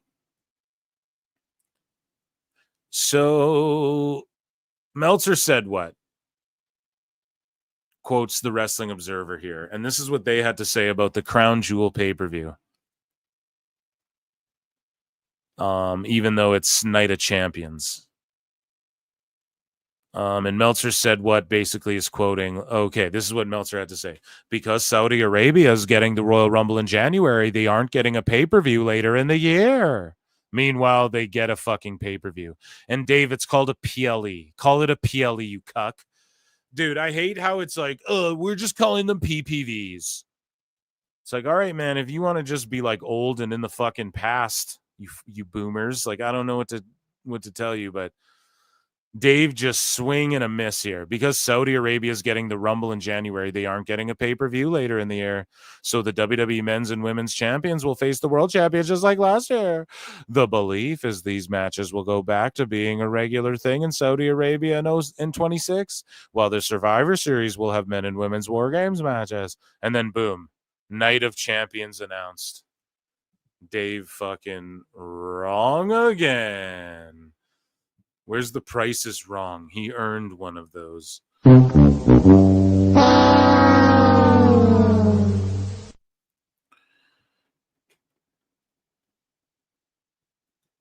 And yeah, they should do both. They should do both War Games and traditional. So, Dave Meltzer is insane. I posted.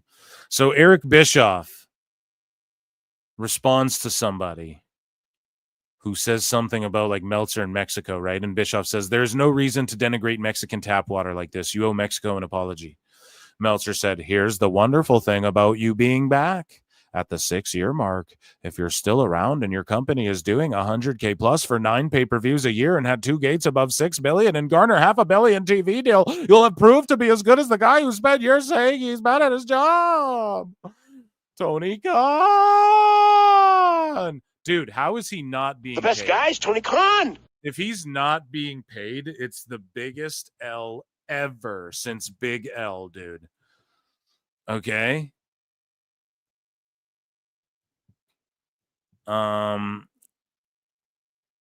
You'll have proved to be as good as the guy who spent years saying is bad at his job. Best of luck. And I'd love to see you make it because I'd love to see some of those guys make good money.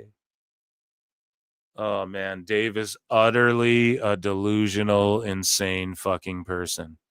So in Meltzer's brain, he's not allowed to criticize shit unless he's beaten them in their field. So Dave's not, I studied. You're not allowed to criticize pro wrestling then, Dave. You're not allowed to criticize Wagyu beef for McDonald's anymore.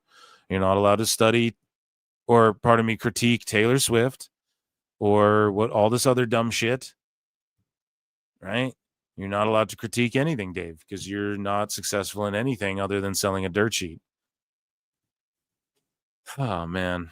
Dave's really lost it, man. So here is Disco Inferno and Eric Bischoff and Conan.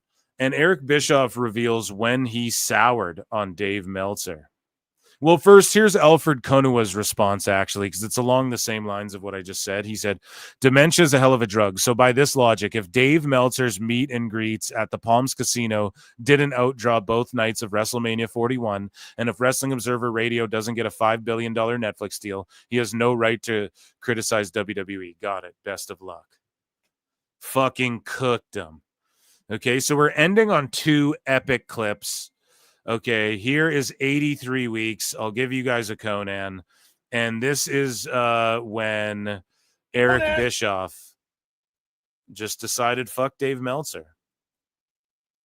Eric, can I ask you, because back in the day, you know, occasionally you'd appear on, you know, the Wrestling Observer show and was on like Yada and stuff like that. And not that you had a friendship, but you would, you know, talk to Dave and stuff like that. I don't know how much or how often, but at what point did your opinion really sour on Dave Meltzer, do you think? Well, it started out bad. I thought he was a piece of shit early on. Yeah. And then I hired a guy. I didn't actually hire him. Somebody else did. Zane Breslov. Yeah, Zane. An independent promoter, lived in Denver, but WWE used him a lot in that Denver market, certainly, and perhaps in other markets as well. He worked with WWE for a long time. He had a lot of great relationships there. He eventually moved over to WCW before I was made president, but we hit it off right away. He just had a kind of personality that I liked. He was probably ADD. He was a sharp guy, though. Huge hockey fan. So me and him Right, got along. right. Yeah. Big sports fan. Right. Didn't drink, didn't smoke, didn't party, but a seriously degenerative gambler. And Lori and I would go to Vegas and hang out with him at the Barbary Coast Hotel, and he'd play the sports book, and we'd, have dinner and drinks, whatever.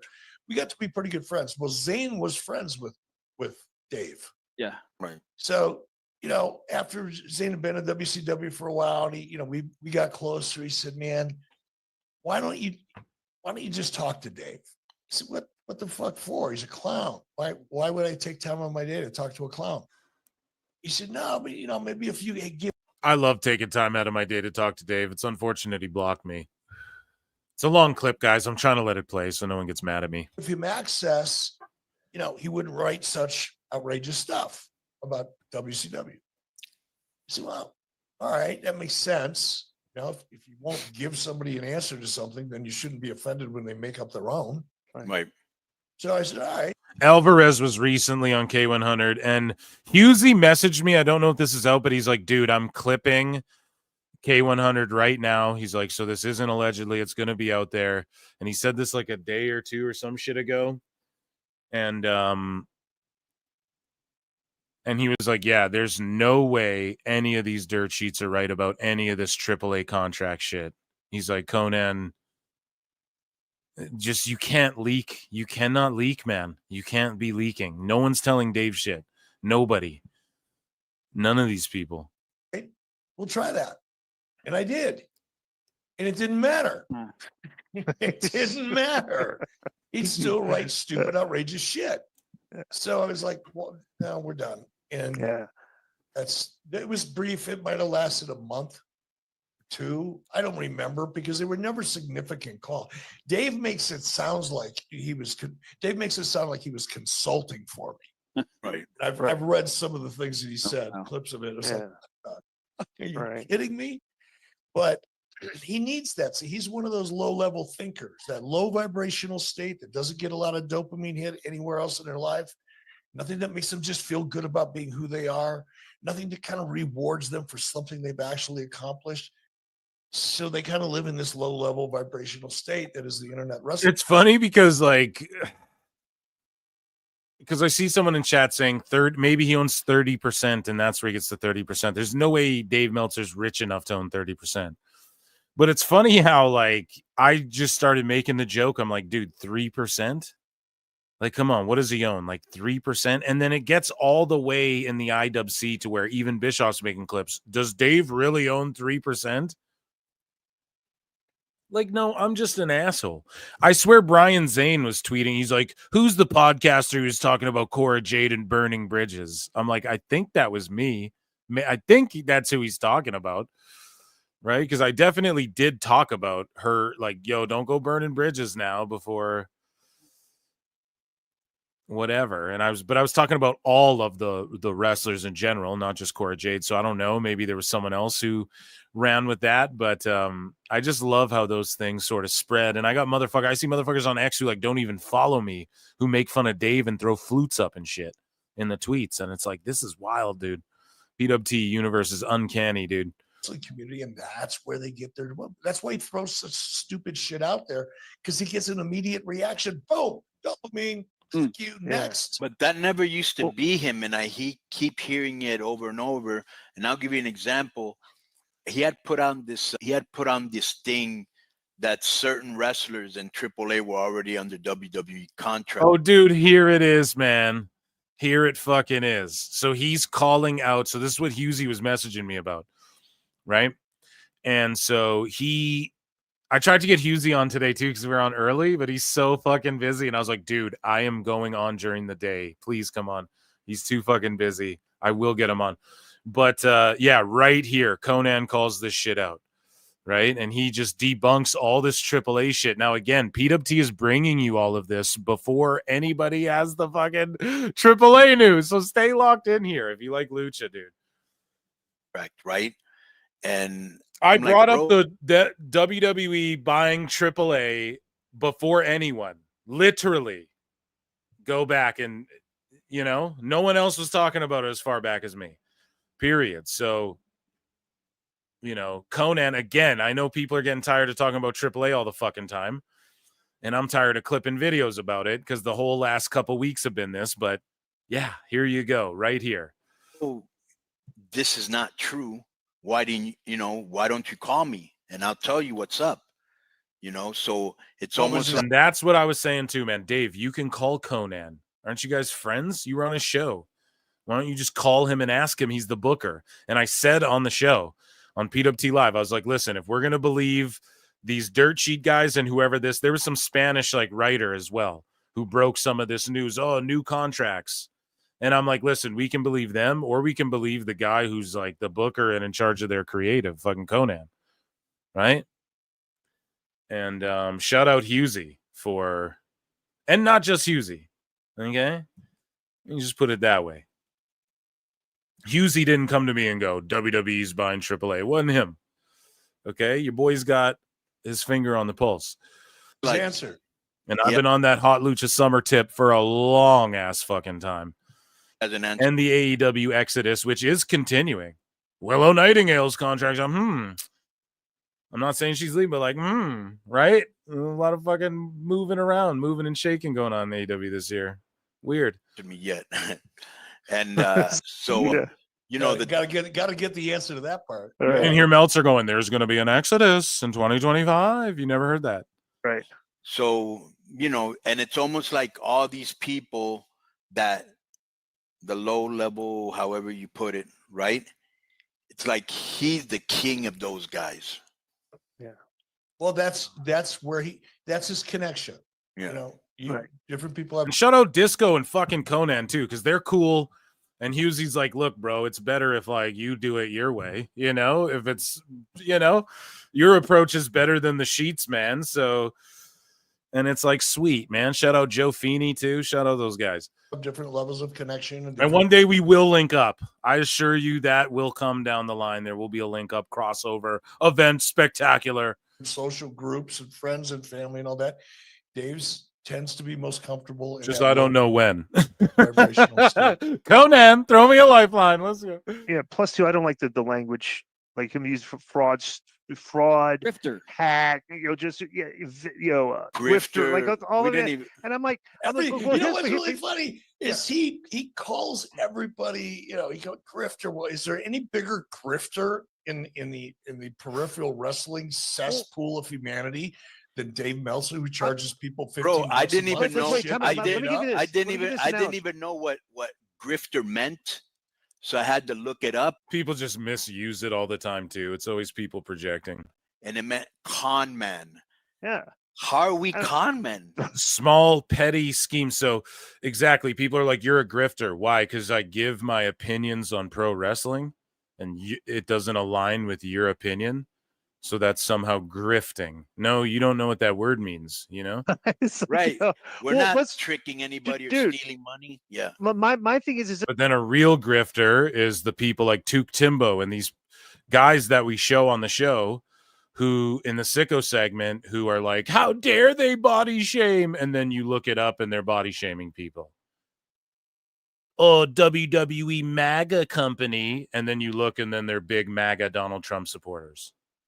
And again, that's not what the L is fucking the hypocrisy. And that's grifting.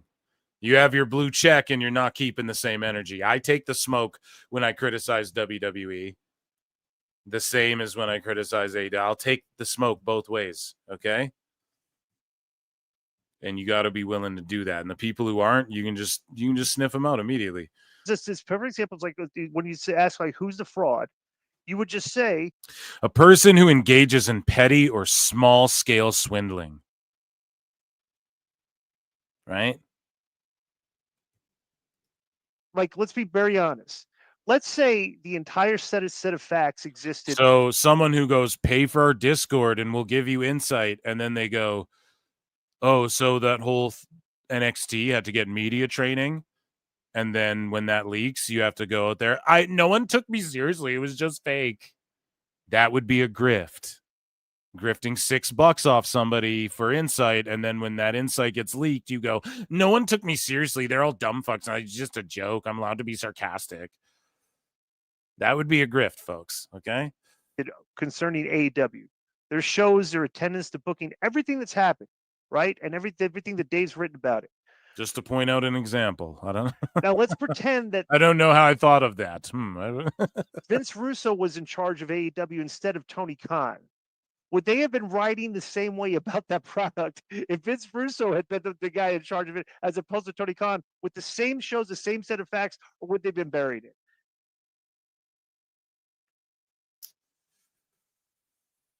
Yeah, man. And so here is another clip, a 5-minute long one. I love you guys so much. What an amazing show. I hope you all had fun today, this afternoon. But Jason G from the SAT says, whatever the fuck you say, Dave. And here is Brian. So I'll give you a Brian and Dave Meltzer reviewing fucking Backlash.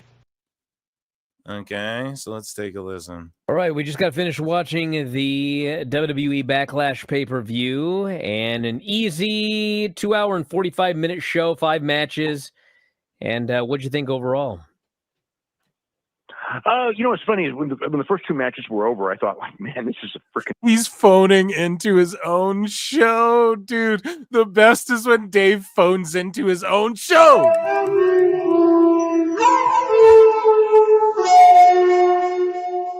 Jesus Christ, man. Amazing. Wrestling's for dirtbags and lily pickers.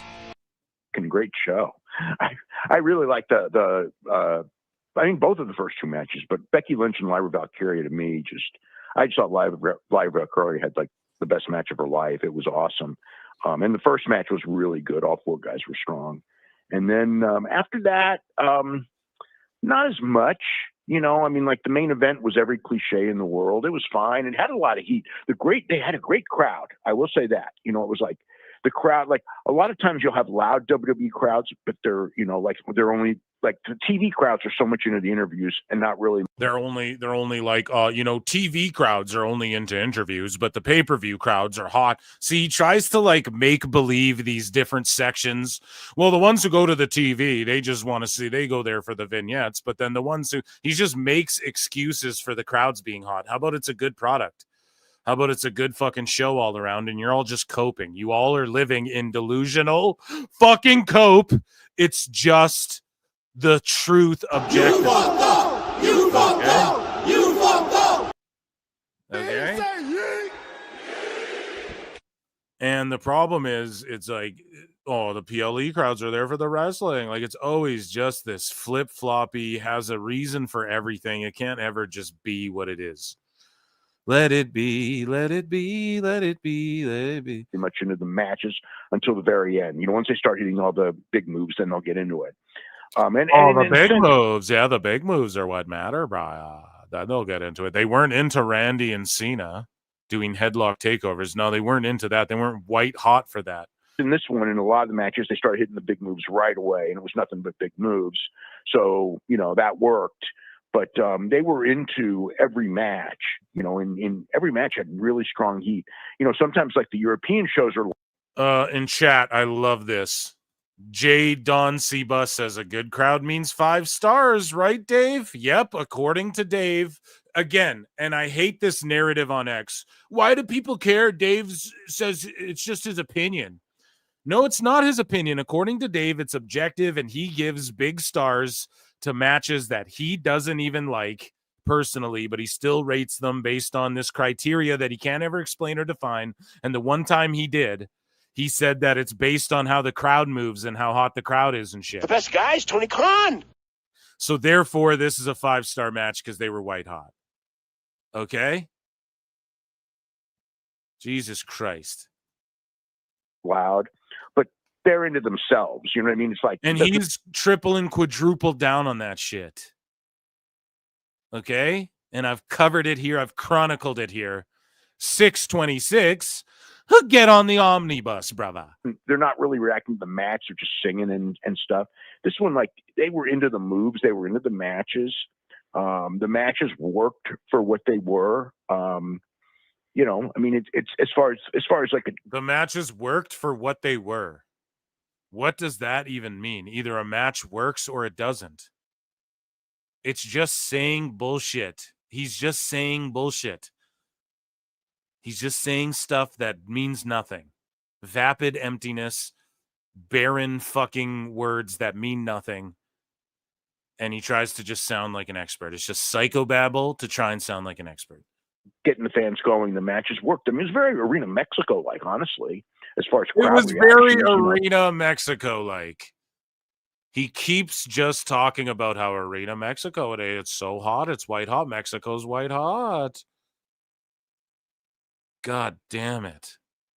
Dave, it was very much like a hot wrestling crowd. Shut the fuck up. Trying to compare shit to shit that you like, that no one else likes. Oh, so that was a plus. Well, people like it. They're selling out, Phil. Great. But the first 2 matches, I thought the wrestling was excellent. The wrestling was excellent in the first 2 matches.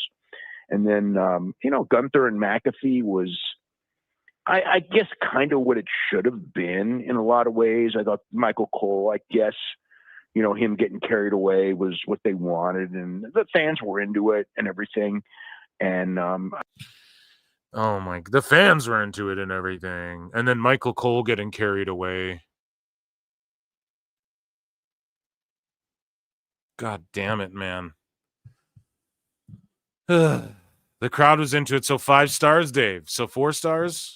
I think McAfee, for the role that he was put in, I mean, he did a great job, all things considered, but kind of also looked kind of like, I don't know, kind of low rent in other ways. Low rent in other ways. Bro, he was blown up. You can just say it, Dave. Low rent in other ways. What are you talking about? In there, like it's like, they didn't want to put him over as an equal, so he got slapped around. Then he did the big comeback and everything, and that all worked. But there were just points in the match where it kind of like, I thought it felt a little low rent. Main event was, I guess the main event, what I would say is it's all, all gimmick, you know what I mean? Referee bumps, and all they did was hit their finishes back and forth over and over. And, it's like, it was every WWE thing alive. All they did was hit their finishers back and forth over and over. Never would say that about Ospreay. Well, he has 4 different finishers, Brian. Well, he hits the hidden blade and the os cutter, and those are all different moves. Fucking video game Mark. Cole, follow me on Twitch, twitch.tv /ProWrestletimes. Come play 2K. Every freaking near fall, it's like he gives away that it's not going to be the finish. You know what I mean? Which I know is what Vince taught him, and he always does it and everything like that. They're still pretending Vince is there. Then why wasn't this the criticism when he was there with Vince? And it's just like, I knew it wasn't the finish, when Cena hit the AA and he just goes for the pin, and that means it's going to kick out and everything, which is good because the live crowd didn't have to hear it and everything. So they didn't, it doesn't ruin it for them, but man, I wish they would just quit doing that, because he just gives it away. He never says it when it's the real pin. He always says it when it's the fake pin. So, when he starts saying it before the count, it's like, okay, guy's going to kick out, which, he did. Then we had. Okay. So here's the problem with Dave's logic, okay? He just said right there, well, I knew he was going to kick out, and it was obvious he's going to kick out. But then, Michael Cole's spoiling he's going to kick out, and so it just kind of ruins it when he's going to kick out. But you just said you knew he was going to kick out anyways, and then you added on top when Michael Cole spoils it.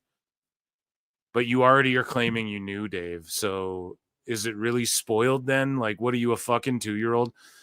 He absolutely can't help but discredit himself sentences apart from each other. One run in the same one long run-on sentence. He just dismantles his own logic and shit all the time. It's so stupid. 2 referee bumps and everything like that. And, for a John Cena match in 2025, it was as good as it could be. And, Randy Orton paced it well, and they went like almost 30 minutes, very slow, obviously, especially early, but it worked, it worked for what they were trying to do. And, Dom and Penta, nice, fun 9.5-minute match, so, overall, and it's kind of like based on what you want out of the main event, if you wanted a main event without a bunch of referee bumps and who, Jesus Christ, if you wanted a main event without, you just said that the first matches were just wrestling filled where they hit all their big moves. So they gave you that, Dave. Oh, there's a variety in AEW. What's the variety? Well, everyone hits a variety of moves in every variety of match. They gave you all the moves, and then you got all the schmozzy shit in the main event. Why are you not pleased, dude? Because you're just hating on WWE, and you're just all glummy and pissy about it. Giving away all the near falls and everything like that. Maybe not the best. If you're just into the idea of, a match getting a lot of heat and you're just enamored by the superstar status of Cena and Orton. Robbie C says, how many times is he going to say it worked for what they were trying to do? That doesn't mean anything. Exactly. What were they trying to do, Dave? Make the crowd pop, give them a good show, send them home happy, progress storylines. Yeah, they were trying to do all that, and it did work. So what the fuck are you saying? And against each other, then you may have loved it. I don't know. But the first two matches I thought, really, really strong. And third match was, fun, for what it was. A lot of interference. Too much. I would say too much interference. Imagine him saying that about a Dynamite. Too much interference. In like the interference show. I mean, like pretty much except for Becky Lynch, every match had interference because Michael Cole interfered even in the Gunther match. So, Cena and Orton, it wasn't so much interference. It was just referee bump, so very cliched finishes and everything. So I think, it was very cliche finishes, bro. You just listed how not all the matches were like that, and then you said the one that was like that, and then you said very cliche finishes, plural. Just like earlier when he's like, oh, there's the one thing, here's the one guy. And then he goes, well, I'm hearing, the Oscar people. And then he goes, oh, the one match was like this. Well, they were all just janky finishes. How the fuck do people let him get away with this, man? Holy shit. The best guy is Tony Khan. It was like just for a 3-hour or 2.5-hour show. It was entertaining the whole time. So, I guess that makes it a good show. Exactly. So it should all be 5 stars because you said it's based on if the crowd's entertained and how hot the crowd is and blah, blah, blah. So 5 stars, right, Dave? But he won't fucking do that. And because of that, I will clown you till the ends of time. And because of that, I will continue to do these segments even when I'm dead ass tired, Dave. Again, I could roast you in my fucking sleep. I could debate you in my fucking sleep. I could roll out of bed from a nap, scroll your Twitter, and fucking clown you, bud. And because of that, you get the flutes. That, ladies and gentlemen, was Dave Meltzer's Dumb Moment of the Week.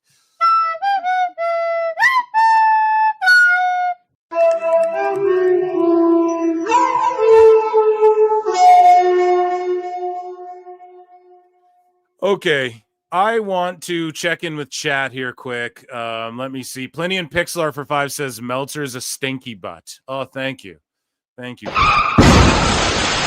No.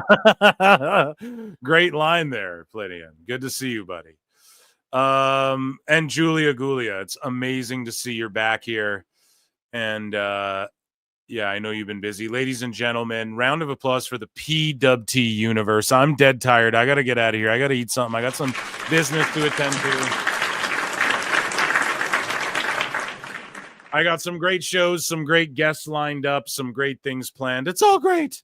And I just want to thank you all for being here. And still, like, a huge turnout, like 350, I think we peaked at. And I just went, like, out of nowhere. I'm like, show's on in half hour. I can't do it tonight. So make sure you guys share the replay around. For anybody who's like, oh, the replay goes members only, head to my other channel, youtube.com/@prowrestletimes. Subscribe there. youtube.com/@prowrestleclips is the main channel. youtube.com/@philmarksout is where I talk about pop culture and shit. I got some list videos coming out, some top 10s and shit, and reviews and stuff like that, some news videos, and very much different than what I do over here. And yeah, I just want to thank you all for being here. You guys be good to each other, drink lots of water. Thank you, my mods. And until next time, I'll see you in the Upside Down.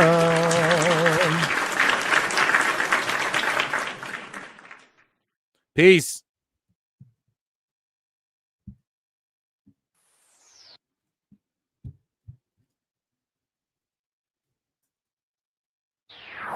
I look and see it's not just me. Jeff, why do you insist on doing this dumb internet shit on TV? I look and see it's not just me. This place is a fucking joke, man. You're a clown. I quit. So many others have stood where I stand. We are the young, so raise your hand. So many others have stood where I stand. We are the young, so raise your hand. They call us problem child. We spend our lives on trial. We walk an endless mile. We are the youth gone wild. We stand, we won't fall. We're one and one for all. The writing's on the wall. We are the youth gone wild. No. It doesn't make logical sense, but it makes. Well, yes, of course. But it makes wrestling booking sense. Of course, this makes no sense. Of course, okay, it makes no sense. However, in pro wrestling booking, which often makes no sense, you would do that. It's about making money. It's not about anything else. Wrestling's always been about making money first and foremost. That's it. I look and see it's not just me. Last weekend was the greatest weekend in AEW history. This is the greatest week. I look and see it's not just me. Security, my safety, my life was in danger at a wrestling show. So many of us have stood where I stand. We are the young, so raise your hand. So many of us have stood where I stand. We are the young, so raise your hand. They call us problem child. We spend our lives on trial. We walk an endless mile. We are the youth gone wild. We stand, we won't fall. We're one and one for all. The writing's on the wall. We are the youth gone wild. They call us problem child. We spend our lives on trial. We walk an endless mile. We are the youth gone wild. We stand, we won't fall. We're one and one for all. The writing's on the wall. We are the youth gone wild. Get wild. Yeah. If you're familiar with how we do things often here on these Wednesdays, it's a lot like one of my favorite movies, Time Cop. What? Fuck you. Yeah. Yeah.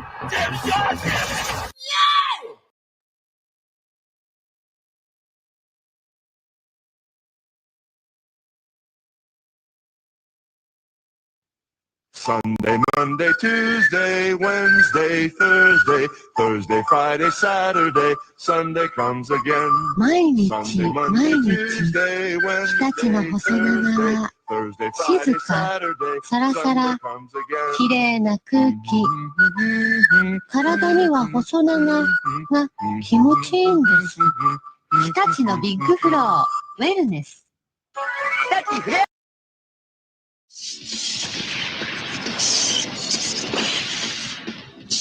Need a little excitement?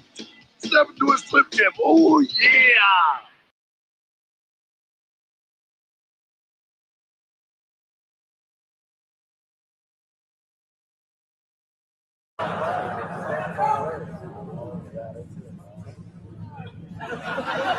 And now to the man of the hour. Can someone get him a vodka with Metamucil? Blonde, great in-ring wrestler, great on the mic, a womanizer, 16-time champion, but enough about Kurt Hennig. Ric Flair has been paid millions and millions and millions of dollars by Vince McMahon, and he didn't have to fuck him.